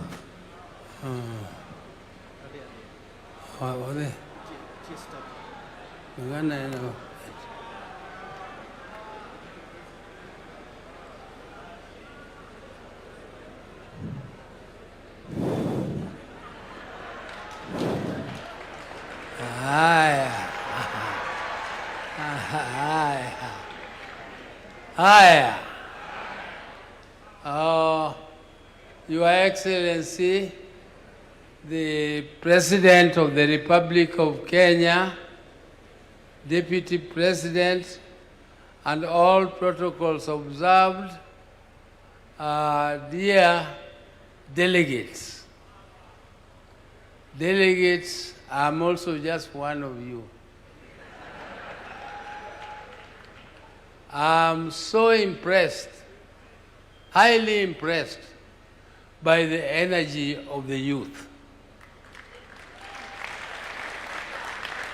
The youth has so much energy, and I'm happy that our country has a future. Because when you have such vibrant youth, then you know that this country will be in safe hands. And the development of this country to the level of Singapore. Ladies and gentlemen, my late brother used to worry the president, and he used to worry us in the party when we were drafting our own manifestos, that how can we, if at independence in 1963-64, Singapore was exactly at the same level of development as Kenya. Singapore, in terms of income per capita, in terms of the NDP, in terms of GDP, and the development growth, we were exactly at the same level. And my brother used to ask that question. What did Singapore do to rise up to a level where their incomes are now 40 times, incomes per capita are now 40 times that of Kenya? We must think as Kenyans. Where did we go wrong? And where did Singapore go right? That they achieved that level. Professor Hino, who was advisor to Raila when he was Prime Minister, has given you where Singapore is and where Kenya is. He has not told you why Kenya is there and Singapore is there. He only told you where Singapore is. And where Singapore is reachable. We can reach it if we do what Singapore did. First, we must deal with this animal called corruption. Corruption is very difficult to eliminate. It is very difficult. I've traveled all over the world, but I know it is possible to build a society which is non-tolerant to corruption. We can build a society which is completely non-tolerant to corruption. We need also to reduce government wastage in government. We need to tighten our belts, those who are in government. Let us tighten our belts for the people, for the sake of the people of Kenya. And let us make sure that our young population is educated. Education is the only equalizer. And there is no shortcut to education. You have to educate young people who are trained in technical subjects so that you can attract investment. Government can only do infrastructure. Government cannot do development. Development is for the private sector. Government can only participate a little here and there. But for you to attract the private sector, you need to educate the young people. You are not going to import labor from elsewhere. The labor must come from us here. We have to get employment, and the employment is creatable. We can create it only if we educate our young people, and we also need to invest in research. People are talking about development, but they don't think that industry needs innovation. And industry cannot invest in innovation because it is too expensive. In every development plan, government should invest and support universities so that universities develop their capacities to do research, and research which is related to the industries, so that the industries can be innovative and therefore we become competitive in the international market. Kenya must be competitive. The world is moving so fast, and you cannot sleep and think that you only want to feed your people. Feeding your people is a responsibility of the government, making sure that people are fed. But the government will not do your farming for you. Government can only make your fertilizer cheaper, but farming must be done by us. Government must facilitate. For those who have lived as long as I have, I don't know how many of them here, they don't know how difficult it is to gather like this. We tried it when we were struggling for the Constitution, and we gathered for a national dialogue in Bomas in the 90s. And we were caned, we were beaten up by police. Some people ended up in jail for fighting for that Constitution because the government did not like it.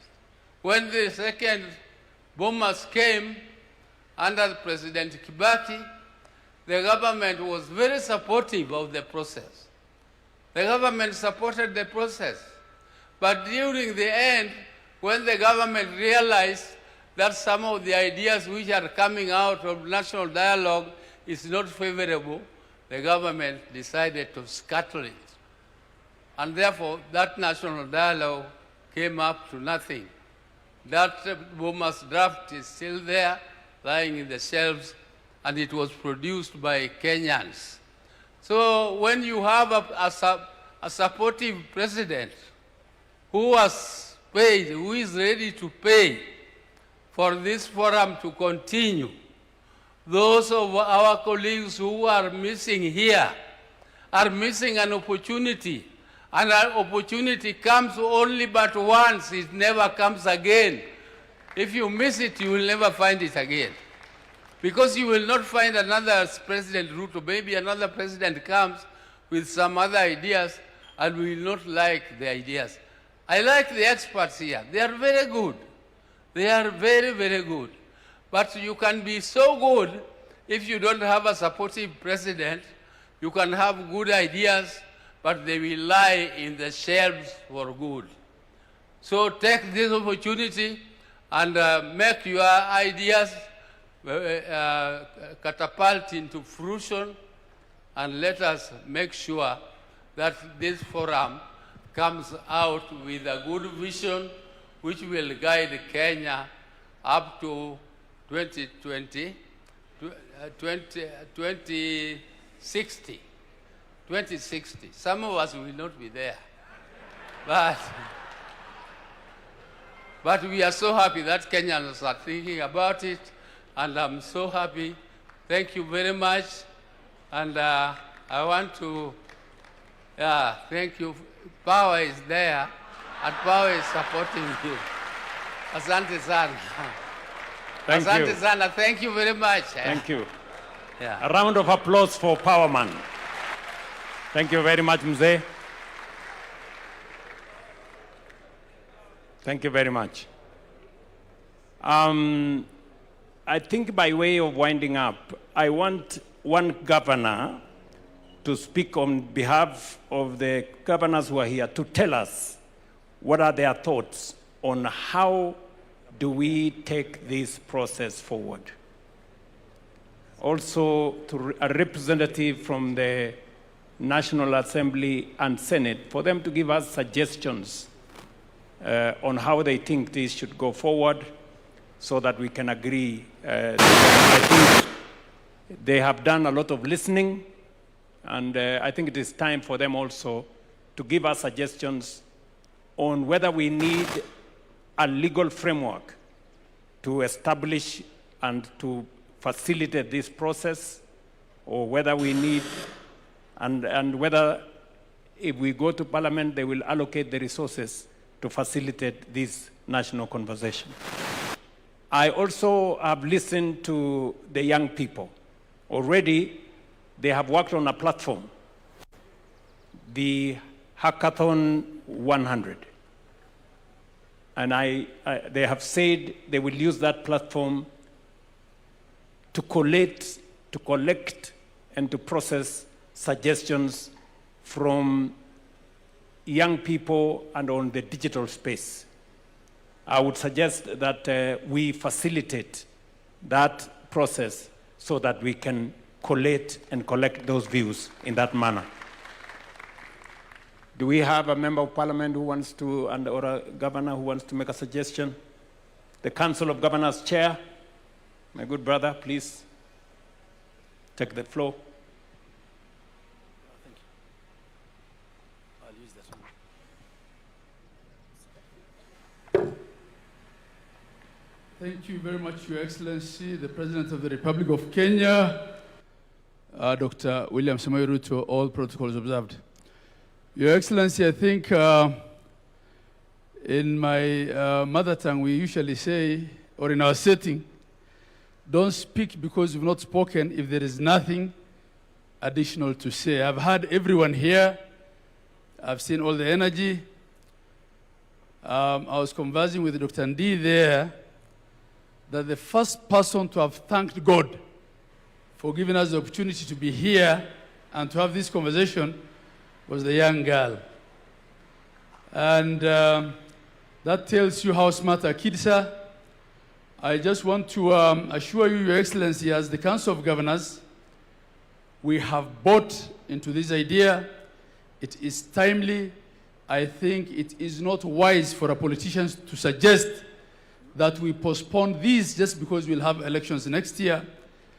Government is there in perpetuity, and as a responsible president who is facing an election, you did the right thing to take note of the fact that the vision that we've had is expiring in less than how many years? 3 years from now, and that you have set the process for replacing it. Your Excellency, we have so much going right for Kenya. And we have seen what Professor Hino also presented, that we've come a long way in implementing the vision that we had. But I want to tell Kenyans to understand that the tone at the top, having the right people in the right places, will also determine whether whatever vision we craft will see the light of day. There are countries, even in the developed world, that have gotten their governance so wrong, their politics so wrong. They have had 7 prime ministers in 5 years, and they are declining. If we don't get governance right, if we don't get politics right, we will not have the right tone at the top, and whatever we're doing here will not be properly implemented. So much as we've been reminded that we're facing elections in 1 year, the Kenyans who are going to elect a president and are going to elect governors and I will not be one of those governors because I'm already serving my second term, are seated here and are watching. The decisions that you make will determine whether whatever we are crafting here will actually be implemented in the manner that we've seen visions implemented. Your Excellency, as we now cascade this down to the counties, on behalf of the Council of Governors, we want to assure you that we will support it, that the concern by one of the ladies in the panel here, that the contributions and the views will be inclusive. Everyone representing every sector, every part of the community will have an opportunity to contribute. Last but not least, Your Excellency, this is the first vision that's been implemented under the new constitution while counties are in existence and are functional and operational. We have seen what standardization of thought and standardization of implementation can do to equalize this country. Today, affordable housing is happening in Mandera, it's happening in Nairobi, it's happening in Bungoma, it's happening everywhere. This vision that we're crafting now not ought to be one of two Kenyas, the Kenya with potential and the Kenya without. It ought to be one for all of Kenya. Professor Hino was sitting next to me, told me how when he went to Turkana, they were asking him, as you came here, have you come through Kenya? Right? They knew he was from Japan, but to find out whether he's been through Nairobi, walikuwa wanamuuliza ulipitia Kenya. That story is now gone. We are all in Kenya. Whether you are at the Mandera border or at Raskamboni border with, in Lamu, or you are in the border to Tanzania, at the border at the Tanzania border. We have one country, Your Excellency, under your leadership. We are seeing development across the whole of Kenya, and Vision 2063 will help us move faster to attain equality and inclusivity. God bless you all. Thank you, Mr. President. Okay. Can we have somebody from Parliament, representing Parliament, to come and say something? Please give him the mic. Please, if you can, speak to how do we make this an exercise in public participation as is envisaged by the Constitution.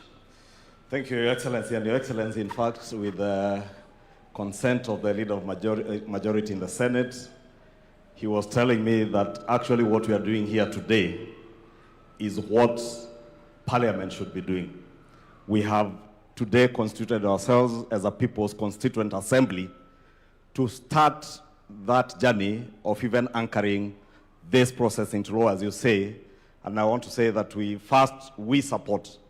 And indeed, Your Excellency, you remember on Monday in our meeting in Naivasha, I did suggest that probably it's time that when we have a national vision like this, we not only anchor it in law, but we also find a way where within the governance structures of our political parties, we ensure that even at a time as this, when we are looking at elections and we're looking at people crafting their election manifestos, that all political parties and elective leaders who are looking for elective positions speak to that greater national vision so that we hold you to account when you get elected as to what you are doing within your manifesto in actualizing that dream, that greater dream of the Kenyan nation. Your Excellency, Senate Majority Leader is telling me that I should say that since we craft laws or we have legislative proposals that we draft into bills and then take those bills back to the people for public participation, what we've actually done today is begun with public participation. And we must look at a way where from this process, we then culminate in a legislative proposal in terms of a bill that will now anchor this process of a national vision into law, so that we obligate all future leaders to the time we are 100 years as a nation and beyond in law, and make sure that nobody ever takes us backward in terms of what we want to aspire to get to as a nation. Lastly, Your Excellency, in the interest of time, Mheshimiwa Esther Pasaris, the county women rep for Nairobi, reminds me and told me I must say this if I get that opportunity, and she doesn't get, that when Singapore aspired to be what it is today, they had a consideration on their population growth and family planning. And she tells me and reminds me that President Mwai Kibaki, in around 2008 when we were doing Vision 2030, did speak to us on the need to look at our population growth and how we plan for that population growth. Your Excellency, is food for thought, because you've also told us that by the year, you say 2050, a quarter of the population, world population, will be in Africa. Population is both a resource, but can also be a burden to a nation's economy. And therefore, there must be a very good balance between the rate at which our population grows and the rate at which we grow our economy. And those are the challenges that we must think about as we continue in this conversation. Your Excellency, let me give you the assurance of both houses of parliament that we shall do all that it takes. And indeed, Your Excellency, wanted to suggest that probably, because parliament work through committees, I do not know whether through this forum, we could also constitute committees that will go out, probably one to sit in Nairobi and another that goes around the country, collecting and collating the views of Kenyans, so that every part of our country feels that they are part and parcel of this process. As Mugo Kibati told us, being the first CEO of the Vision 2030, there's probably something we didn't get right when we started this process of Vision 2030. We never really involved the people, and we left it to be a process that was largely seen to be a process of bureaucrats in government, and probably that is why many Kenyans never hold successive administrations after the Kibaki administration on what we are doing towards the realization of Vision 2030. The other thing Mugo told us is that we never anchored this process into law, and that's why Your Excellency agreed with what you said. It is time that we anchor this process into law. With those many remarks, Your Excellency, wacha nikomee hapo na sote tuendelee na mazungumzo. Okay. Can I, let me get representations from three final ones. A member of the civil society, what suggestion do you have for us in terms of taking this process forward? Do we set up a multi-sectoral committee? Do we set up a task force? Do we do it in law, or how do we do it? Can I have somebody from civil society to give us a suggestion? Daisy?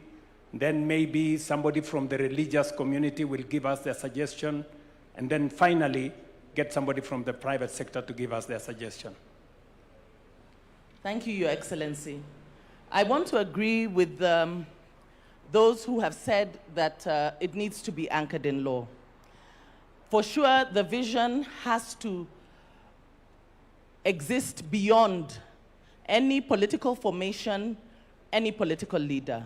And so we are happy to hear the majority leader say that Parliament will make the necessary legislation. But in terms of participation, I think having an initial multi-sectoral forum would do well, so that you are able to involve as many different sectors, because the gentleman here has asked me to insist and say that even minority communities must be included.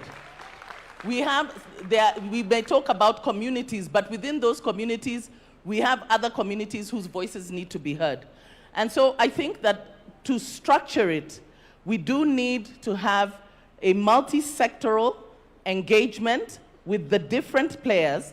Even when you talk about civil society, it is very wide. We have women's rights organizations, human rights defenders, and a host of them all. And so moving forward, I hope that we can have a framework that guarantees that every voice, at least representatives from the different voices, will be heard. Thank you. Thank you very much. Somebody from faith-based to give us suggestion on how they think this should go forward. Okay, we have a bishop there. Maybe you can let us know your name. My name is Kanga from the National Council of Churches of Kenya. And we have nothing to add or nothing to subtract. But as Nate has said, we have an all-round task force to put everything together, and then we put in action. Simple. The vision is there. The vision is documented. The vision is be sold to people. The people have to buy it. We give it time, and then be accomplished before 2030 as we move on.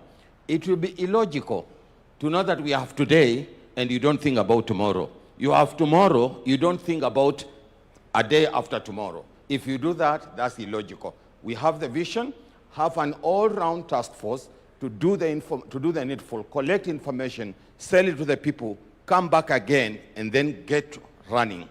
Thank you. Thank you very much. Somebody from the private sector? Yes. Thank you very much, Your Excellency. I'm Dr. Ruto Eric, the President of the Kenya National Chambers of Commerce and Industry. We're very happy with this vision because, Your Excellency, if you look at Vision 2030, on the political wing, I think we scored 100%, if not beyond. In terms of the social aspects, we most likely scored 80%. But when it comes to the economic side, Your Excellency, I think that is where we are not doing very well. That for us in the private sector, when you tell us that we want to go to Singapore, I was seated there and I was thinking, I should be very proud as a Singaporean that Kenya today is at standstill and we want to go to Singapore. Us in the private sector, when you tell us that our turnover should increase 40, 50 times, we want to do business where there is wealth. And Your Excellency, we are 100% in support as the Kenya National Chambers of Commerce that we represent all sizes of businesses from across the country, as far as Mandera, as far as Lamu. I was there 2 weeks ago, that we welcome your idea that this become a citizen-driven and multi-stakeholder-driven, and with the private sector, we want to assure Kenyans and Your Excellency that we will be in support and we will be in each and every village in this country so that we can collect their views and bring it here so that we can be able to see that Kenya. When you talk about 2063, as in the private sector, we are seeing that it is too far. Because when we wake up in the morning every day, we want to be wealthy. And that wealth that you want to create for us, we want to see it even if it's possible. We are impatient. We should see it in 2030. So that 2030 we can start another agenda of 2100. Thank you very much. Thank you. Today is the International Youth Day. And we have huge representation of young people in our midst. Can I get one young person to come to the stage? And there is a lady already there. Yeah? Allow the lady in maroon to give us an idea as to how do we take this forward in your context. Apart from hackathon, how else do you want us to take this forward? Na kabla hujasema, utatueleza bag ni ya nini? Thank you so much, Mr. President. They do say, power is done what? Is grabbed. Sindio? So I came for my chance. My name is Ruth Kemto Ziko. I come from Bomecho University. I'm the school president. Nilinua mkono huko sana lakini hawakunipea. So nimeamua kuikujia mwenyewe. So Mr. President, before maybe I give on the way forward, I had some good agendas that I wanted to give on this vision beyond 2030. 2030 is for the youths, is for the children that were here. So whatever that the parliament, the people sitting here will be doing is for us. It's for the coming generation. So give us the voice. Give us time, we give you our grievances. Number one, let's talk about, you are talking about Singapore. Singapore sahi haina deni. So as we think on going to beyond 2030, let's think on how can we get away with all the debts that Kenya is having for any country. Number two, I'm talking about constitutional implementation. Women, we are the majority in Kenya, right? Why can't we implement the constitution to have the president, if it's a man, let the deputy be a lady, right? And lastly, being honest, Mr. President, employment is what the youths want. But not every youth will be employed because sisi ni wengi na sisi wote tumesoma. But because unemployment is an issue to us, why don't you bring up the policies that will give funds to innovators, fund talents, fund support different people, give them money like the Nyota for self-employment. And for that, Mr. President, bring Nyota to universities and colleges. We are innovators too. And lastly, it's about the help, scholarship, and funding in different universities and TVETs. As we think of beyond 2030, let's make education free for every Kenyan child, from primary, secondary to high school. Let no child cry because eti akwenda university juu akwa na pesa, si ndio? Make it free. And lastly, me being a teacher of special needs education, as that young man said, factor in these special needs people. They are being left behind in our society. For the first time, with the government, bring them in. Otherwise, Mr. President, you are doing a good job. For all the president when tumejua hapa nyuma before tuzaliwe na wengine wamekuwa uko number 1 for now. And kwa yote, you called me to give on what the way forward. Yes. One of the way forward, include these university students in that. Bring research everywhere. If it's each county has a university. And Mr. President, if there is a county that has no university, in this vision beyond 2030, include every county to have a university so that it can factor in every learner.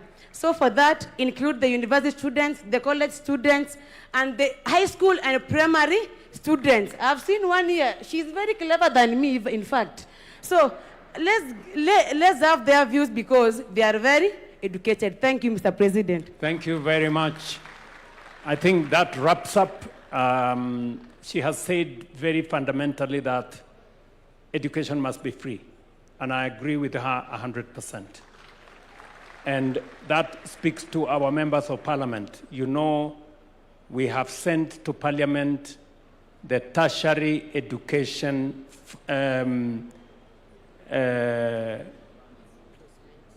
placement and funding bill. Tertiary education funding, placement and funding bill. We want that bill as soon as possible to get out of parliament so that we can implement a program that every child that is placed in a learning institution, in a TVET, in a Kenya Medical Training College, or in a university, all of them get funding for their education without exception. And that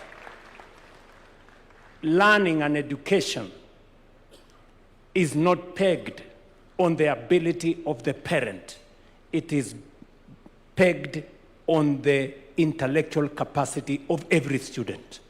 You do the course for which you are suited and you have applied for. And government of Kenya must make sure that funding is available.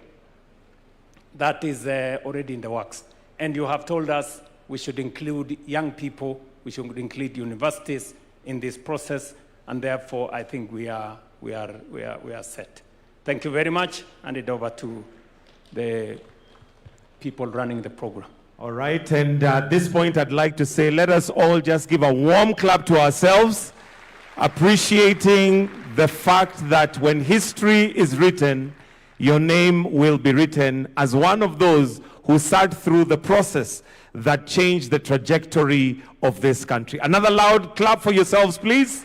Your Excellency, with your permission, that brings us to the end of this session. I request that we all be upstanding. We shall finish with the national anthem as our prayer, which we all know, so let us have the national anthem as our closing prayer. The anthem.